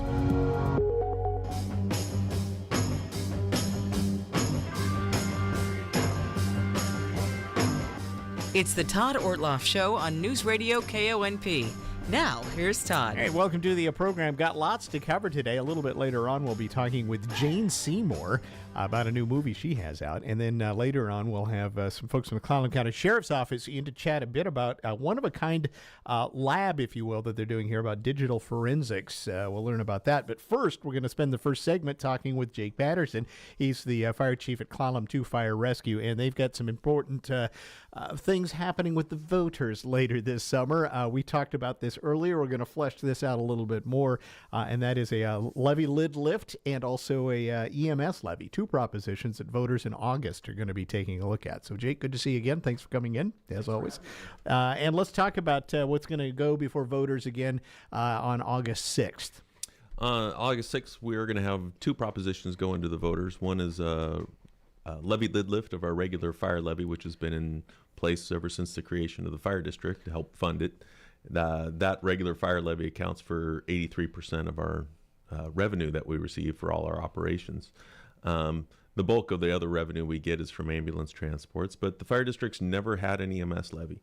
We started an paramedic level service back in 2012, and we did that by using funds out of our regular fire levy, being cognizant of the needs of the taxpayers and trying to do this as economically conservative as possible. However, that's not a long-term solution to it because the demands keep growing, and it's you're robbing Peter to pay Paul kind of a deal. So that's why we're also presenting an EMS levy. Now some folks will say, well, wait a minute, we just did a levy lift. Let's talk about that. That was right, I guess, at pandemic days, wasn't it, in 2020, correct? Yeah, that's when we start planning for the next levy lid lift with the restrictions imposed by Washington State that you can only raise your levy by 1% a year, regardless of the rate of inflation. It's over the years, it shrinks and shrinks and shrinks and doesn't keep pace with inflation. So by the very nature of the design, we have to go out to the voters every 4 to 6 to 7 years to ask for a levy lid lift. When we do that, we sit down, we crunch the numbers, we plan, we want to be as responsible as we can. And so we came up with this plan for a levy to last us the next 4 to 6 years at the end of 2019. And I think everybody understands what happened in early 2020, and nobody could have predicted the rate of inflation, the cost of services, everything going up. I mean, I know everybody at home's feeling the same thing, and it applies to the fire district just the same. It's a tough decision to make. That playing into the minds of the county, the fire district commissioners are the ones who ultimately say, yeah, we're going to do this. You have to admit it's a tough time to be asking. It is. And I mean, it's never a good time to ask for increased taxes or property taxes. It's never going to be a good time, but it's really critical to the services that we provide because the demand has been increasing year after year. We look back retrospectively, and when we first started the paramedic program in 2012, since then our call volumes increased by 103%. So we've doubled the amount of calls. This puts a strain on the small career staff we have, and especially the volunteer staff. So while we used to be able to rely on the volunteers when you ran 1 or 2 calls a day, now when you're running 5 to 6 to 7 calls a day, it really puts a strain on them. On the EMS levy side of this as well, most fire districts or fire service agencies have one of these, correct? I mean, you're one of the few that doesn't have one. That's correct. Most agencies, when they decide to start an ALS program like this, do it after a successful vote of an EMS levy, or in the case like the city, they have a Medic One utility. There are 3 public agencies. The fourth agency in the county is Olympic Ambulance. But of the 3 public agencies that provide paramedic level service, we are one of them, and we are the only one that doesn't have a dedicated EMS levy to fund it. So Fire District 3 has an EMS levy, the city has their Medic One utility, and so that's why we've kind of reached the maximum that we're able to start diverting from our fire levy or have been diverting from our fire levy to fund the EMS program. Jake, in the reality of this, I think going back to when you started, having an ALS service and not doing it with an EMS levy, call volumes, I don't think anybody thought it would get to the point that it is now. That was decades ago. No, and that's exactly it. When you talk about 103% increase, okay, we went from a little over 900 calls to almost 2,000 calls last year. And so, again, that puts a strain not only on, the people of the department, it's the equipment of the department. So when we started that ALS program, the fire district owned 2 ambulances they had bought secondhand. In order to successfully start that, they bought a 3rd ambulance secondhand, which, with buying used vehicles and stuff, it starts to kick that can down the road where eventually they no longer work and need to be replaced. So we've been lucky and fortunate enough with our levies that have been successful in the past to start a replacement program for some of these larger projects that are needed to sustain this. So let's talk about what happens. First, let's go back and let's just talk about kind of what you did with the last levy. Yeah. So folks want to know how that money was spent that was voted on in 2020 and where you're at today. And there's been, a marked improvement, I think, in some ways in what you were able to offer because you finally had some budget to do it. Exactly. And, and I would expect one of the first questions that somebody would ask is, okay, you're asking for another levied lid lift. What'd you do with the last one? And it's a fair question. And we're pretty happy with the support the voters gave us, especially, again, heading into a pandemic or being right at the beginning of a pandemic. So one of the things we promised was to increase our staffing. At that time, the fire district only had 2 firefighters on duty 24/7. Which really put a strain, and those 2 firefighters were at our East Side Fire Station in Gales Addition. So we should point out too, they're more than firefighters. These are EMT. These are people who go out on those medical calls as well. These are our firefighter EMTs, firefighter paramedics. They go out on the EMS calls. They handle the emergencies there, and are supported by our cadre of volunteers. But the response times were quite dramatic to the west side of the district without any staffing. So with that levy, we were able to hire 3 additional career positions. And so we staffed the west side Monday through Thursday, 7 a.m. to 6 p.m. And the reason that staffing is during those times is, well, we didn't have the funding to hire enough people to staff it 7 days a week. And we have large projects that on the horizon too, is that none of our fire stations were designed for 24-hour living quarters. So that's another thing. The station on the west side at this time can't accommodate 24-hour staffing. Our goal is to get there eventually, but again, where are you going to put them? Where we're going to put them, and that's why we're back for this levy request is to help continue that road that we've gone down, and we're making positive progress into long-term strategic planning for the fire district's future.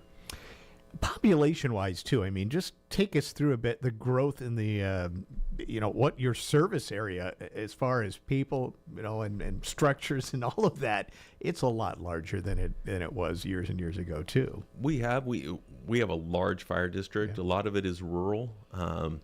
We haven't seen a large spike in population, but we've seen a large spike in the use of our services, just like most agencies. And that's why when they try to tie it to development or anything like that, we're seeing some development, but it's not enough to impact tax revenue because the base isn't getting any bigger, just the demand for services is increasing. That's a good point too. Yeah, it's one of the best ways to get more funding is to grow your way into it. You're not really doing that with property values, at least, or property added new property, at least. Exactly. Yeah. So, okay. So also you got some equipment came because of this last levy as well.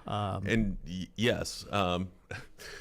It's on its way. So again, with COVID, I think that's an interesting thing because this does show you kind of this the situation you're in. I mean, not only is it more expensive, it's tougher to get it here. It is, and again, I mean, I hate to keep going down this road, but with COVID, we saw production delays, supply chain issues, all that stuff, just like everybody else. So, however, with the last levy passage, we were lucky enough to order the apparatus when we did, because when we ordered it, we were able to lock in the price. I was just going to say, so you got the good price then. We did. I mean, $700,000 for a new fire engine, if that's a good price. Relatively speaking. Today, that's a lot more expensive, though, isn't it? So we ordered a new fire engine and a new water tender. The water tender's been delivered, and we're getting it ready to get in service, and we're expecting that new fire engine hopefully by the end of this year. If we were to order those same 2 trucks, it would cost the taxpayers of the district an additional $600,000 to $700,000. Wow. So. The price has gone up dramatically since we were able to place the order, but by the last levy passage, we were able to get those orders in, but kind of not right before the big spike in inflation, but on the upward wave of that. So we were able to get those in under the wire and save the taxpayers a lot of money. You know, that said, looking ahead, this kind of, I think, plays into decisions as to replacement equipment. I mean, we've talked about you have a process, but when you have such a rapid increase in cost, what does that really mean for you? It means for us, we've got to think outside the box, Yeah. look at grant opportunities, which we have pursued in the past, and we've been successful in the past. We've replaced a couple of vehicles with grants in the last several years. We got not completely replaced. We got a USDA grant to help offset some of the costs. But all agencies throughout the nation are facing that. So a good example of the grant program that the federal government has, it has close to, I think it was little $800 to $900 million available for fire departments across the country, which is great when you say it that way. But this year they received over $5 billion in requests. That So could be eaten up by about 3 or 4 large companies if that were the case. And so as everybody's strained, those competition for those grant opportunities are getting slimmer and slimmer because more and more departments are in need. All right, so the tough decision's been made. Let's go to the voters again. Let's do a levy-led lift as well. This is not the first time the fire district's tried an EMS levy. So, you know, the question is like, okay, why try it again? So the last time the EMS levy was proposed to the voters was the early 2000s. And at that time, it was a continuation of services at the current level that they were going to have. And I don't think that there was enough being offered to improve to justify why the EMS levy was being proposed at that time. And then it just, one of the difficult things about this EMS levy, it requires a supermajority to pass. So you need 60% to pass, which is a challenge. You've got two, one gets a simple majority, right? The levy lift is a simple majority, if I recall right. But because this is a new tax levy, you got to get a supermajority on the EMS, right? You got to get a supermajority on the EMS, but it is, by Washington state law, it's dedicated specifically for the provision of EMS. Right.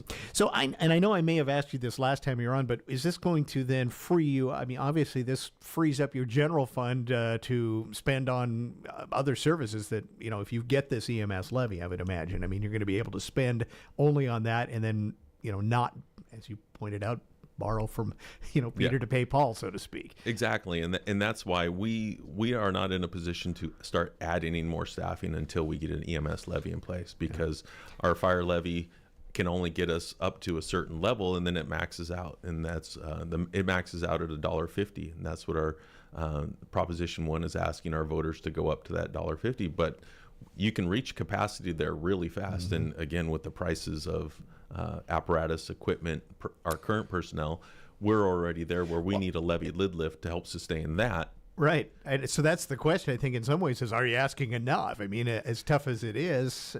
Well, and that's the fire levy is kind of, we need to maintain the status quo. We've been providing good services. We've improved those services over the years, and we've been pretty responsible. So we've been operating with a balanced budget, but it's getting tighter and tighter every year.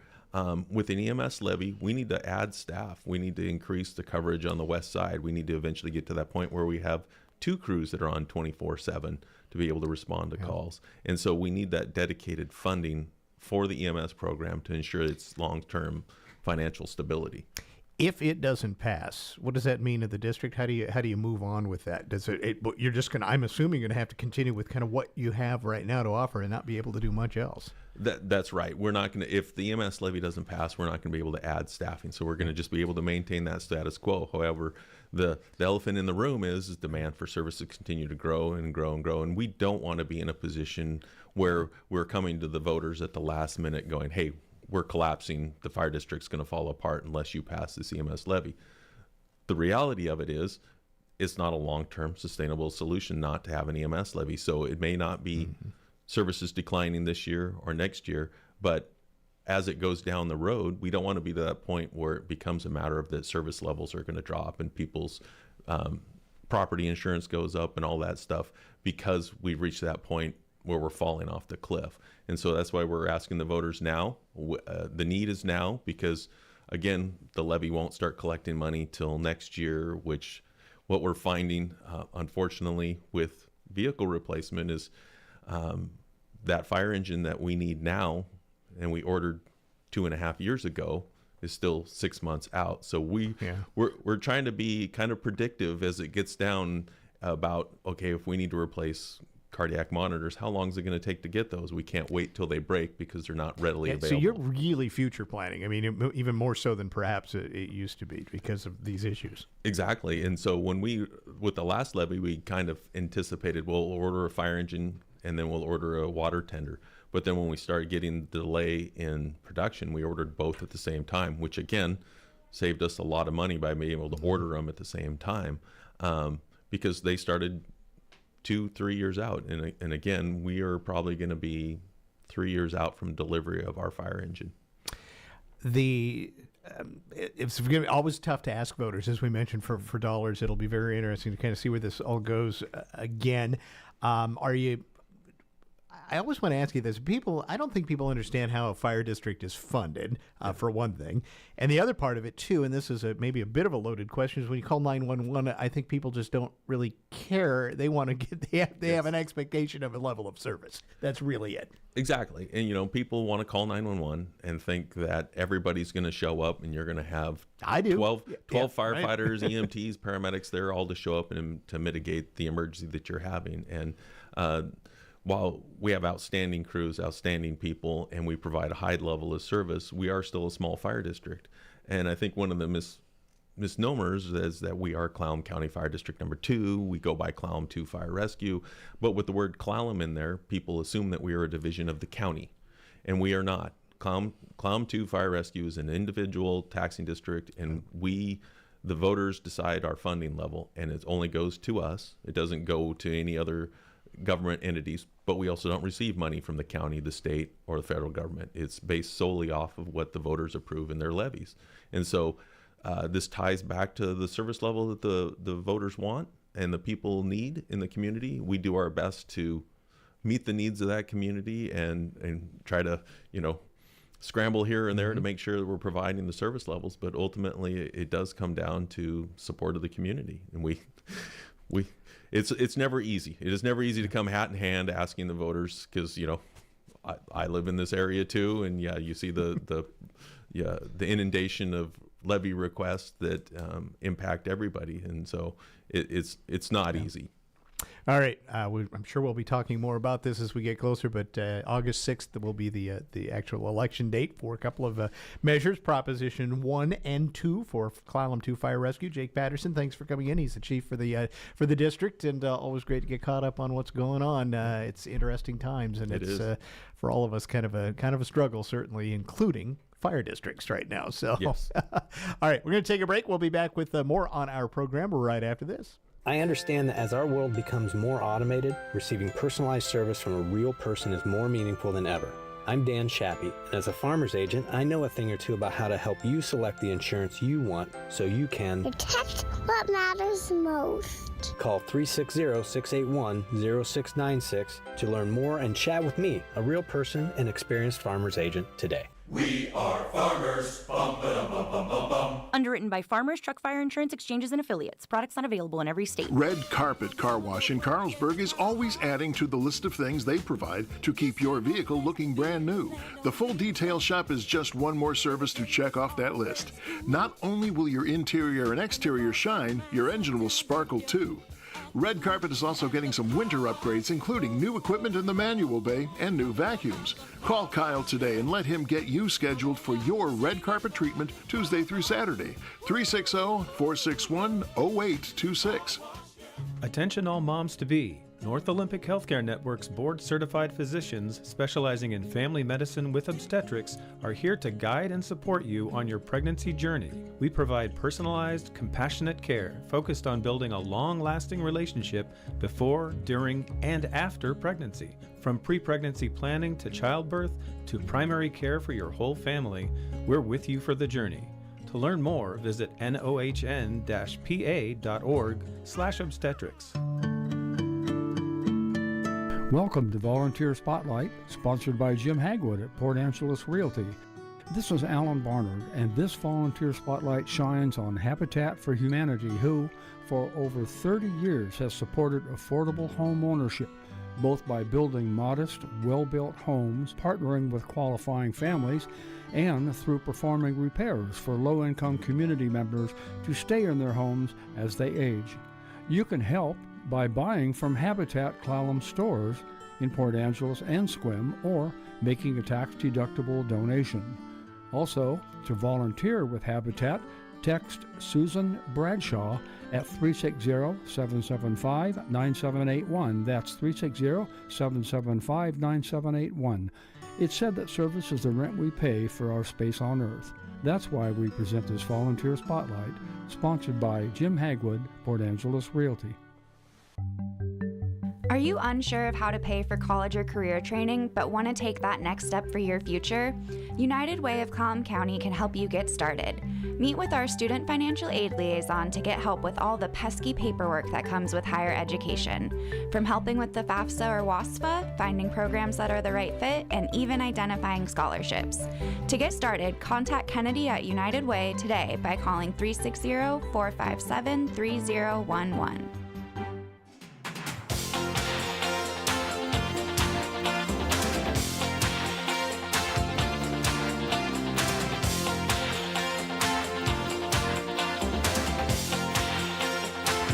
Welcome back to the program. Jane Seymour, you've known her for many years on television and screen. Golden Globe winner, multiple Emmy winner. Well, she is back with the new Ruby's Choice film that is out. A powerful take on dementia. And in this week's Bacon Bit segment, our own Amanda Bacon sat down with the famous Jane Seymour to talk about it. Let's get right to it. Let's talk about Ruby's Choice. You are a brilliant comedic actor. You are a brilliant, amazing, wonderful actor. Now you take on this role with heart and comedy and sadness and joy. And what is Ruby's Choice to you?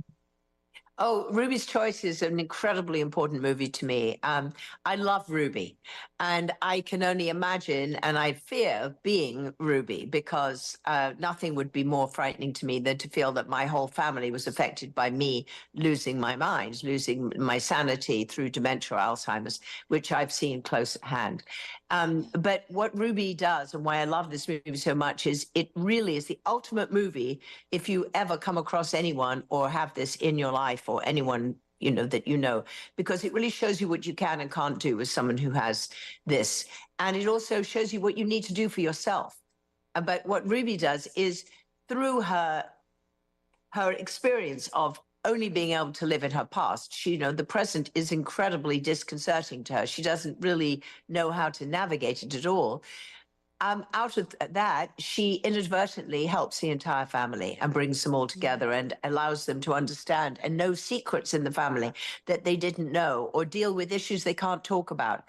And it's just magical, because there, with somebody that could be that disruptive to a family and or that sad, when you watch this movie, it makes you laugh and you cry. And if you've ever been around anyone with dementia, you just suddenly have a whole new way of dealing with it. And I was told by people who work in this business that it is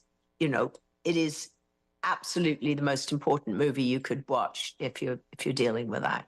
But on the other side of it, it's just entertaining, really entertaining. What drew you to this part? The script. I thought it was brilliant. And it was during COVID. And then I found out why the script was so good. I met the man and I said, well, how many scripts have you written? He said, this is it. I said, what? I think this was his first script. And he said, yes, I've worked in this field for 30 years. So that's why it's so good. He's been working in dementia and Alzheimer's as a caregiver in nursing homes for 30 years. So he knew. Wow. So that's why it's so authentic. And And I felt it in Australia during COVID. Well, when they said, there's lockdown and you have to be, you have to do quarantine and all that, they didn't tell me that they take you off the airplane with armed guards and the army and police officers one at a time and lock you in a room for 2 weeks. You do not see another human being for 2 weeks. So we Zoomed from this tiny room. I was locked in, couldn't even open a window. And there is the cast, and they're on Zoom. And Jacqueline McKenzie plays my daughter. She organized it. And so every day for about 3 hours, we chat, we talk. We became a family on Zoom. So when I actually met them, when I first started filming, I thought we all knew each other. We'd met the dogs, we'd seen the kids, we knew about what was going on in their lives and everything. And there we all were. And so there was a certain magic. And we'd really, if you think about it, done 2 weeks of rehearsals, getting to become a family before we actually even started. What do you hope people take away from this? I hope people realize what this journey is, both for the person who has it and the family around, and how important it is to understand the do's and don'ts. Don't keep correcting them. Don't keep telling them that what they think that happened just now, or hasn't happened. Like, for example, if they say, Dad's coming in any minute. No, Dad's been dead for 10 years.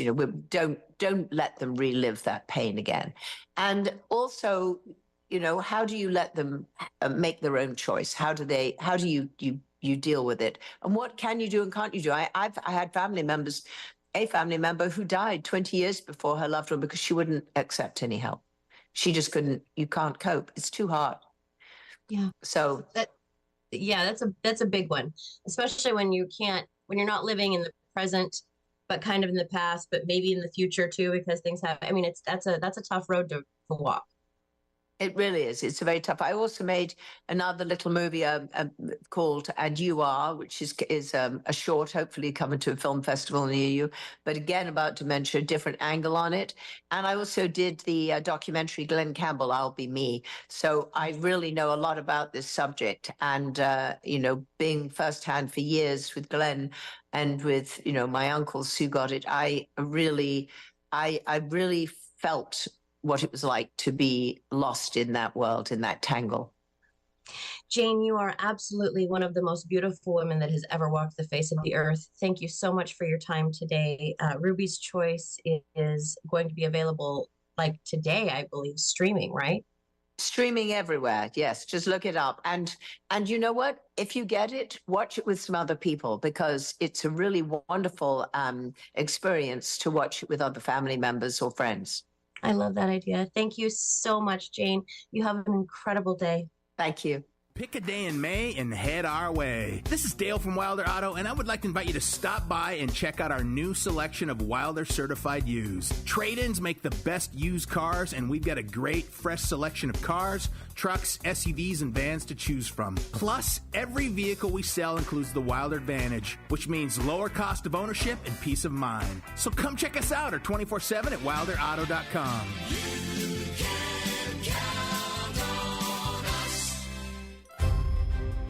Hey there, it's Steve Rader Ginsburg, Executive and Artistic Director of Field Arts and Events Hall, and I'm thrilled to invite you to Field Hall's inaugural fundraising gala on Saturday, May 18th. Join us for an unforgettable evening filled with music, fine dining, and a sneak peek at what's in store next at our beloved community gathering space. Learn more at fieldhallevents.org/gala.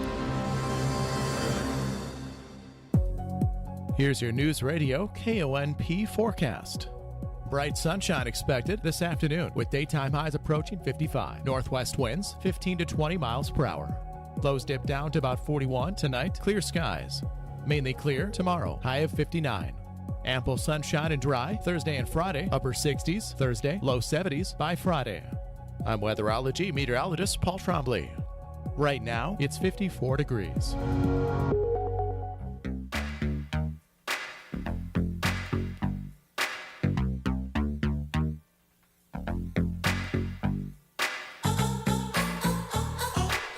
Our right, welcome back to the program. Going to switch gears just a bit now, and we have a couple of folks in from the Clallam County Sheriff's Office. The Sheriff, Brian King, is here, and along with him is Detective Sergeant Jeff Waterhouse. And we're going to be talking about, and I didn't realize this, but this is kind of a one-of-a-kind lab, if you will, that's operating through the Sheriff's Office about digital forensics. And certainly that's a huge part of the world as we know it in crime fighting these days. So we'll start with the Sheriff, I guess. Brian, thanks for coming in, and let's talk a bit about kind of this evolution in your office to develop this digital forensics lab or analysis process or way of looking into all of these devices and such that we have.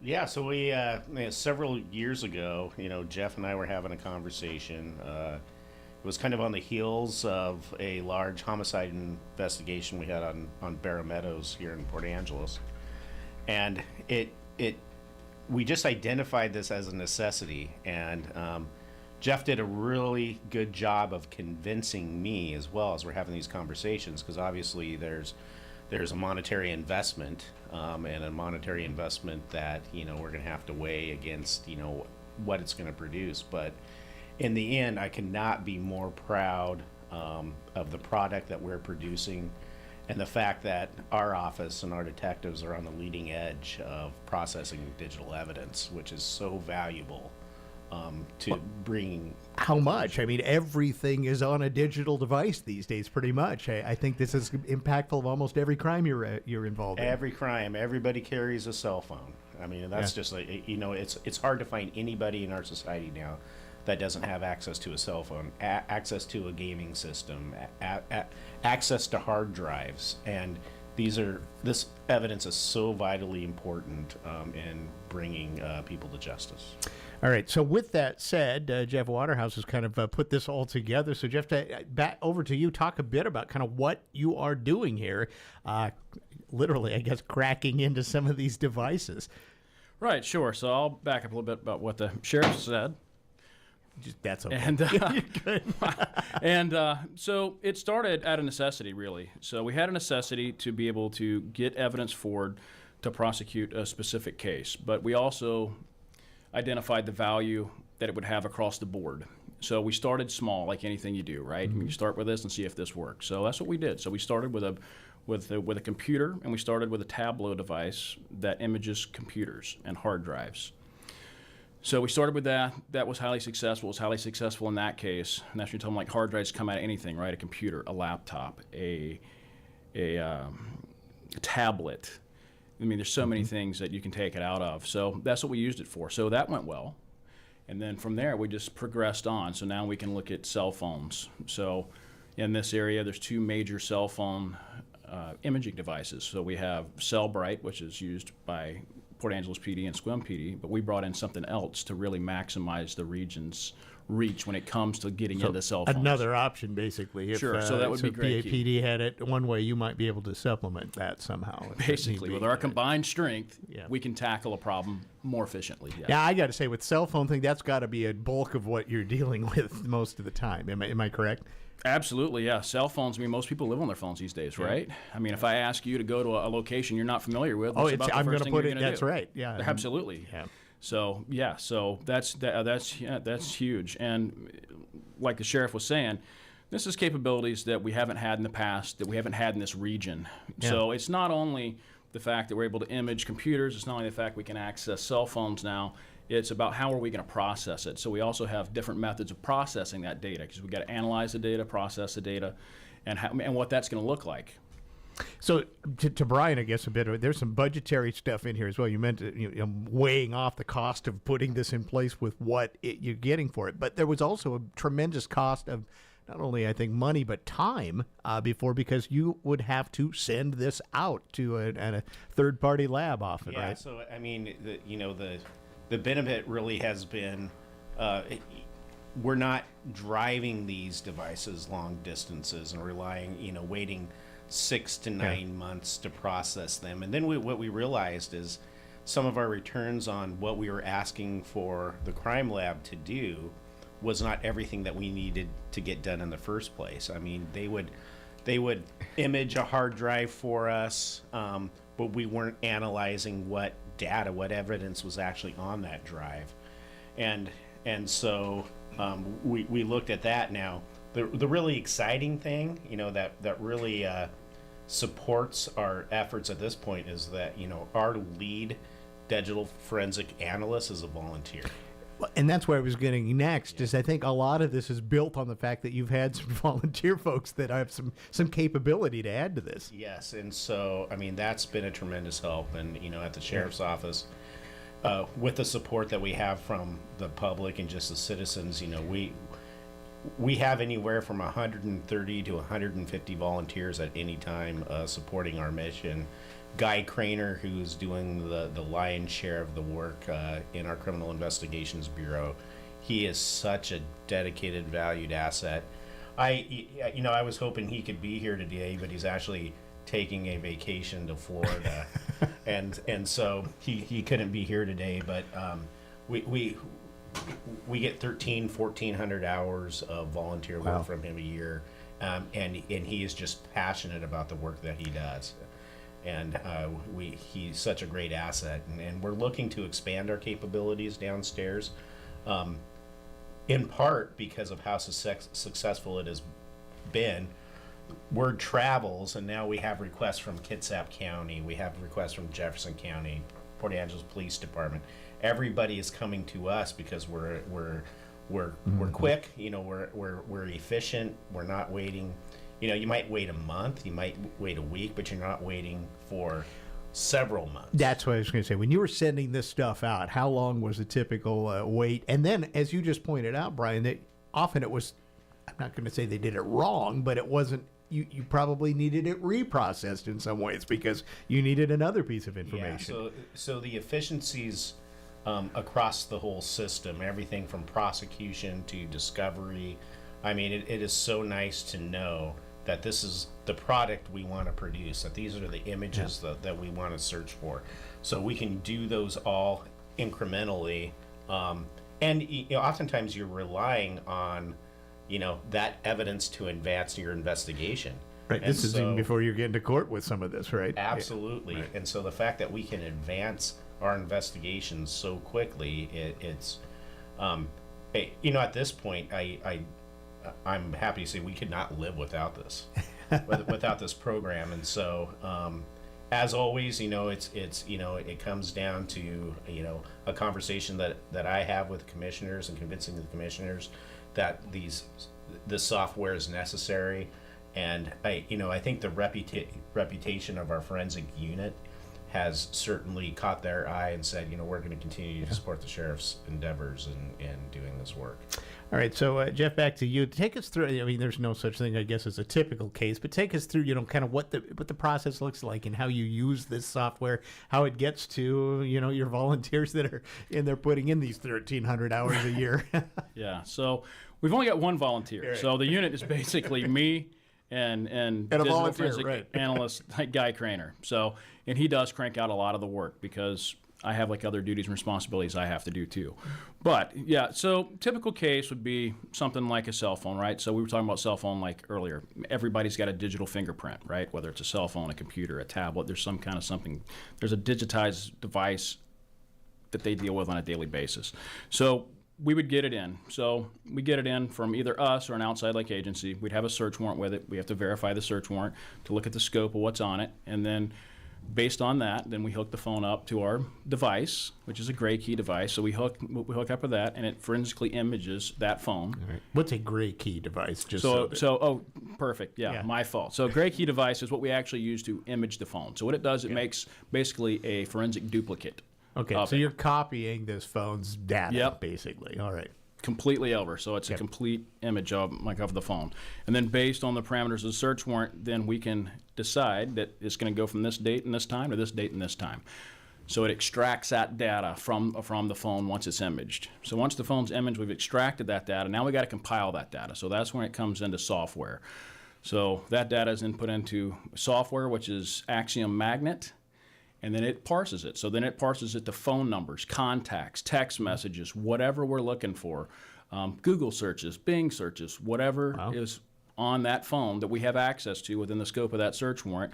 It takes it and parses it for us. And it parses it really nice for us. It literally comes up and it says there's X number of texts, X number of emails. That's what I was going to ask. So you is. get a And we get it, and we sort can of click on it. spreadsheet, if you will, of what's on what you're looking Correct. for. So then it comes the analyzation part of it. Lord knows we could use more analysts. We've only got one. So for major cases, we do have certain software where we can put it on there, and we can search by recognition of words, key phrases, that kind of thing, so we can really get through it quickly. Yeah, because just because you have that data, I mean, that's maybe part a of it. third of the game here. The greater bulk of it is what is really being done on that. What are you phone. going to do with the data, right? Now that you have it, and that's going to be specific to the case. So that comes down to the case agent or the detective or the officers in the field. So it's a pretty user-friendly program. We can actually deploy into the field with it. We can send stuff via email. Through controlled sources to get it to people where they can view it. And sometimes it's on them to view because they know their case better than we do. If it's a major case, like a homicide type thing, then obviously it'll probably be me and Guy Craner going through that data. Okay, what are we looking at, because we're the most experienced at it, and this has reached a level of severity that's outside the norm. So, how long does it take you to get the data off, say, a phone typically? That's a great question. And then I suppose then the analysis could be quick or a long time, depending. Right, right. So we're so conditioned by TV how things work. Yeah, right? it's not 40 minutes. You're not going to have this done by. It's you watch on TV. It's 30 seconds, right? Because there's got to be a commercial break. No. So when you're talking phones, it depends on the phone, right? Because phones have different sizes of capability for storage. So I can't really give you a good answer. We've seen it take days. We've seen it take hours. Do we have to crack the phone? Because that software and hardware through Gray Key allows us to crack certain phones. And we'll know it going in because we have a list of phones. I just match up whatever phone you may have or Brian may have or I have a look at it and go, well, is this compatible with the system and is it going to be able to break it? If not, then that presents a whole other problem. How often does that have to happen? I mean, is it do most phones need to be broken or not? Well, it depends. Are they password protected? Most people have a password protection, right? Or a pattern. Right. Well, patterns are really numbers at the end of the day, like anyway, right? Right. But, yeah, so with our hardware, is it going to crack it? Does it have the capability? If not, then we got to reach out to Gray Key software like engineers and go, hey, we've got a phone that's not on the list. Can you push us something that may work? And sometimes they can. The other route is we have spreadsheets of phones and what's the most commonly used passwords on phones, right? The top 10, the top 25, the top 50. You got a list. Some of it comes down to we're looking at the phone, and we've got a way to look at the phone, and we can see across the top of the phone with certain lighting and see what buttons are hit the most and try to look at that, match that up with the paper, and see, well, this looks like a possibility, check it, and that's the other way we can get into stuff. How difficult is it, Ben? I'm not to belabor phones, but I'm interested in this. I've got a face recognition on my phone, of course. Then so that's biometrics. You're right. So then it defaults, of course, to I can put in my passcode as well. Yeah. But what does that do to you when you need a face? That's great for me. I'm glad you got biometrics, especially if it's facial recognition. Yep. That's just a matter of a warrant and putting the phone in front of your face, and then once it's unlocked, then I can keep it open, and we're good to go. So I'm throwing that out there so folks know that, you don't have ultimate protection from that. If the warrant's coming, there's not ultimate protection now. Right. Same thing with the thumb pad. Can you make someone use all secrets, but yeah. Okay, so I'm just wondering. Sure, I can get a warrant you for can it. say yes, this because guy it's gotta biometric. If it's biometrically operated, then yes, and I can ask if it's facial recognition. Is it thumbprint? Absolutely, right. That's something that we would consider when it comes to cracking a phone, because I wouldn't go through the process of cracking it and waiting for it to take hours, days, weeks.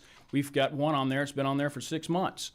Get out. It could take a while. Wow. So so nothing's absolute in this business. So this is not. I'm a huge CSI fan. I love every one of those episodes, but it's not like that, is it? I wish it was. Wouldn't that be cool? It's not. It's a challenge every day at work. Let me tell you, it's a challenge. It's not straightforward. Yeah. We love it when it is. Is there, something that's mostly, criminals are criminals. They do dumb things, obviously, as well. But are there certain things that you find most of the time on, a suspect phone? I think that's contingent on the crime that we're investigating. Yeah. I mean, if we're looking for something, and that varies. Yeah. It varies with the crimes. Right. So I'll ask you this, as somebody who does investigation side of this. Same question that I asked the sheriff was, I mean, this does speed up your investigation side, but It's great. immensely. It's great for the public, right? Because we want to get people who are breaking the law into identified and into custody as quick as possible, because we don't want them out there reoffending, right? So we don't want them to keep conducting their illegal practice on and on and on. And that's one of the reasons that this is so important, is now we have the ability to turn it quick. If it's something that needs our immediate attention, we can get it in a day most of the time. Which before this technology was authorized by the sheriff when he was the chief, it could take weeks, months, year. So now we've eliminated, and not only do we eliminate it for the sheriff's office, we eliminated it for everybody around us. I mean, I can run through a quick list of places: the FBI, NCIS, U.S. Forest Service, Olympic National Park, Port Angeles PD, Sequim PD, Forts PD, Jefferson County Sheriff's Office, Kitsap County Sheriff's Office, Paulsbo, the Olympic Peninsula Narcotic Enforcement Team, Lower Elwha PD, Column Fire. We do it for everybody with 2 people, which before would have to be sent out. So if any of these agencies call and they have an emergent need to get into an electronic device, we're who they call. Right. Did you ever think you'd get into doing this kind of work? I don't think anybody who knows me would think I would be anywhere near it. But again, right, it's out of necessity, right? I guarantee you there's people out there, I can't believe this guy's on the radio right now even talking about this. Yeah, I didn't think I'd be here. But sometimes that's just how it works. It's fascinating. And as I said at the first of this segment, Sheriff, we'll go back to you, Brian, and this is, nobody else is really doing this in our area. I mean, you're kind of it. You mentioned that there's a couple of other systems in place, but I think as robust of a program that you're running here, that's the reason that list was, checked off there that Jeff just gave us. Yeah, and it's just that realization that, if you really want to advance a case and you want to advance a case efficiently, I mean, practically just think about everything that is on your own cell phone, all the different conversations you're having with people all day long. So and then compare that to the burglar who just burglarized a house, who's trying to fence some of the property, and who's making contacts and who may have been an accomplice to the crime, and then just knowing that phone is probably going to tell you all that information. And so instead of the traditional methods of going out there and knocking on doors and trying to develop informants and witnesses and all those different things, these devices tell us all that. Tell us where you've been. I was one of our other sergeants solved an arson investigation based on being able to use the suspect's cell phone to put them at the scene of the arson at the time, and then look at that suspect's travels throughout the course of Clallam County that day. And you just can't defend against that type of evidence. You're just like, we can put you at the scene of a crime at the time a fire was started, at the time a burglary was committed, all those different things. So that's really the practical application. There's just so much value in being able to do this type of work. Do you expand this program? I mean, if money were no object, I would probably know the answer to this. But what's the next step in this? It's funny you should ask. And Jeff's got a lot of ideas, and we were talking about it before he came on the radio today about him talking about and after today he leaves and goes to the homicide investigators conference. He'll be there tomorrow, and he'll be discussing all the next best and best practices. But there's a model going on in Spokane County that he was talking to me about how they built out their program, and they've actually included other agencies and trying to get an investment by other agencies into a program. So maybe by capitalizing on our success and going out there and explaining our product and trying to seek some investment into others, that potentially we can regionalize cost this thing a little share, bit. Yeah, and do some cost share on our analysts and expand that scope. And I think that's that's a real possibility moving into the future that we're going to be exploring.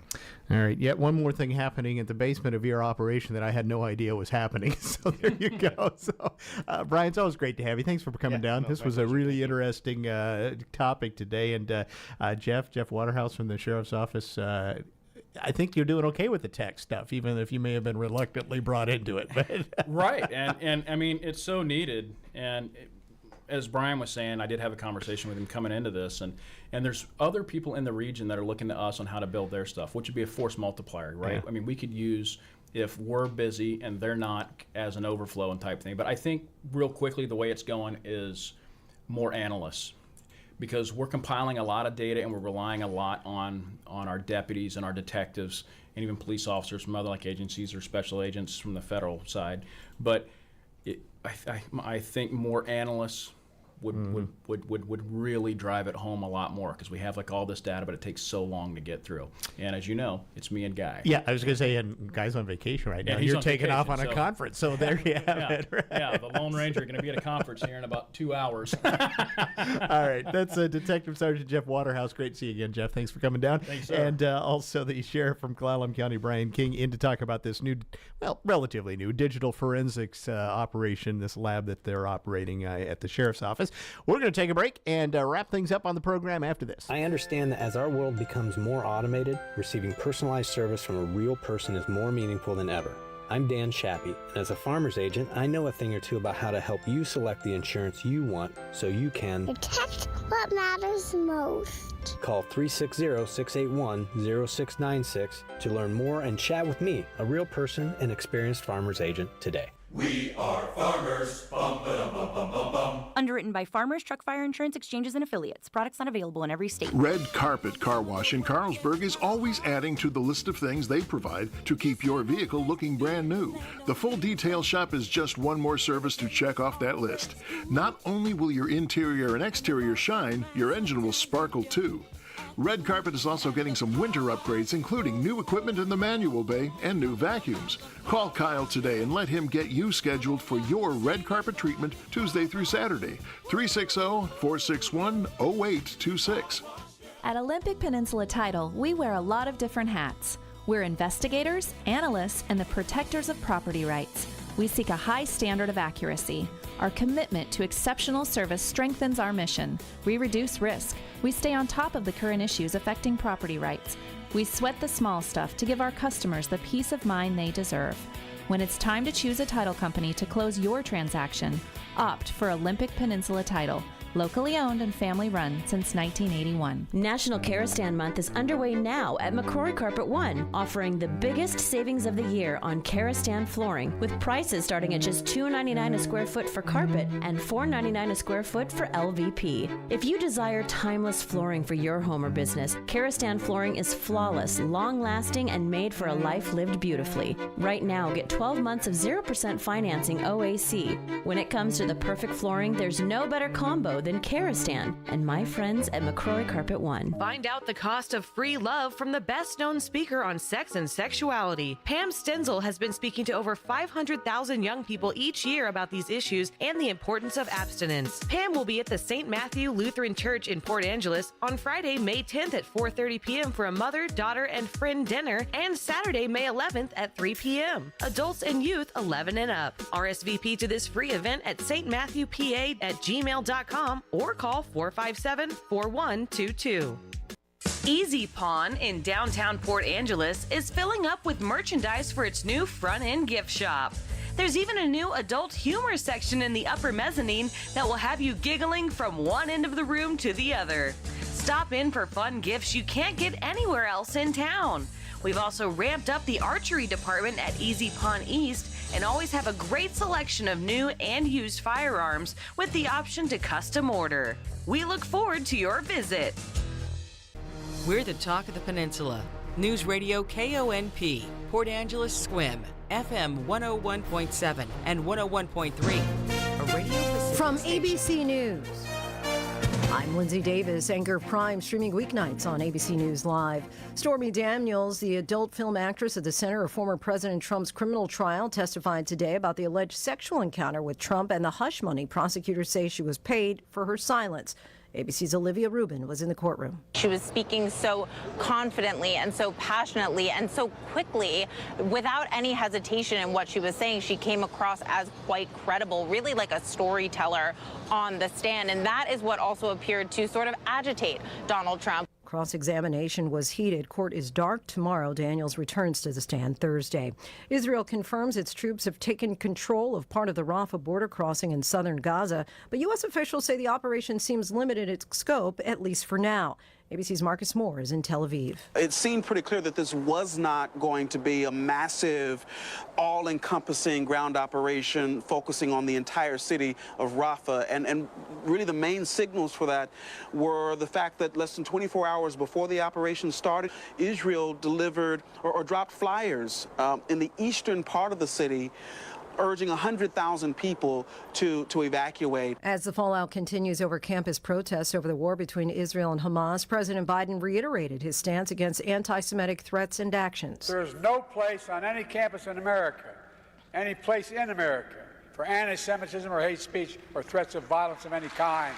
The president with those remarks at the U.S. Holocaust Memorial Museum's annual Day of Remembrance ceremony. TikTok is suing the federal government over a new law that could ban the social media app in the U.S. The law requires ByteDance, the Chinese parent company, to sell TikTok over privacy concerns. The lawsuit says a forced sale violates the First Amendment rights of the 150 million TikTok users in the U.S.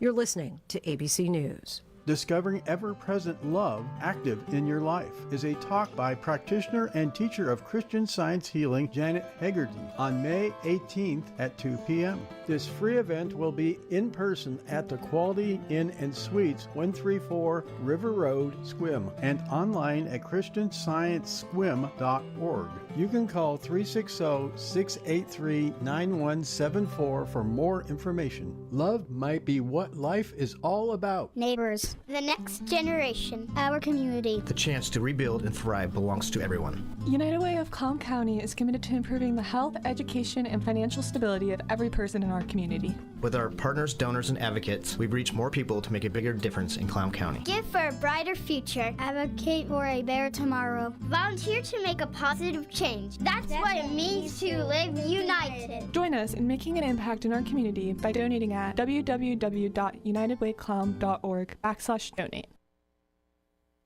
I'm Lindsay Davis. For the latest on today's headlines, be sure to watch Prime tonight, starting at 7 Eastern on ABC News Live. Now with more news, here's Michelle Franzen. GOP House Representative Marjorie Taylor Greene today met with House Speaker Michael Johnson for a second day, presenting her demands for him to avoid a recall vote. I've been reasonable. I've been patient. I'm not acting for myself. I'm not asking anything for myself. Demands include ending additional aid to Ukraine and funding for special counsel investigation into former President Trump. A new government report showing the nation's programs from Medicaid to Social Security will run out of money in just over a decade if Congress does not act to keep them solvent. Here's ABC's Elizabeth Scholze. This is a sobering new government report for the 70 million Americans who rely on Social Security. The Social Security trust funds are now set to be depleted by the year 2035.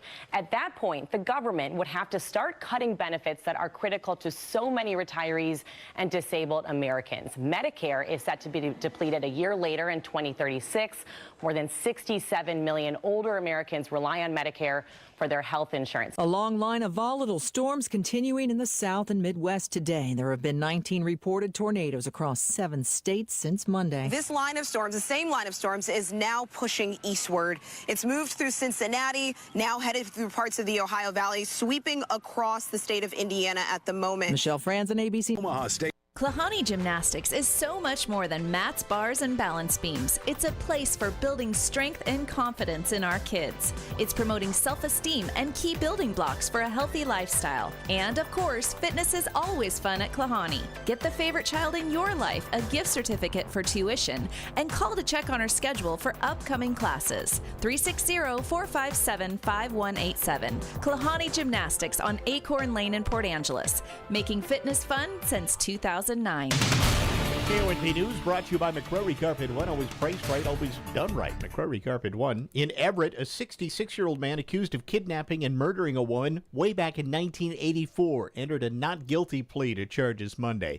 Mitchell Gaff was apprehended in Olympia last week and slapped with aggravated first-degree murder charges after DNA evidence linked him to the death of Judy Weaver in 1984. 42-year-old Weaver at the time was discovered murdered in her home. Firefighters had responded to a fire call there on June 2nd of 1984. Gaff, currently held without bail, maintained his innocence and entered that not guilty plea during a proceeding Monday. Here's your News Radio KONP forecast. Sunshine expected this afternoon with daytime highs approaching 55. Winds out of the northwest 15 to 20 miles per hour. Clear skies tonight, lows dip down to about 41. Mainly sunny skies tomorrow, daytime highs approaching 59. I'm weatherology meteorologist Jennifer Wojcicki. Right now, 55.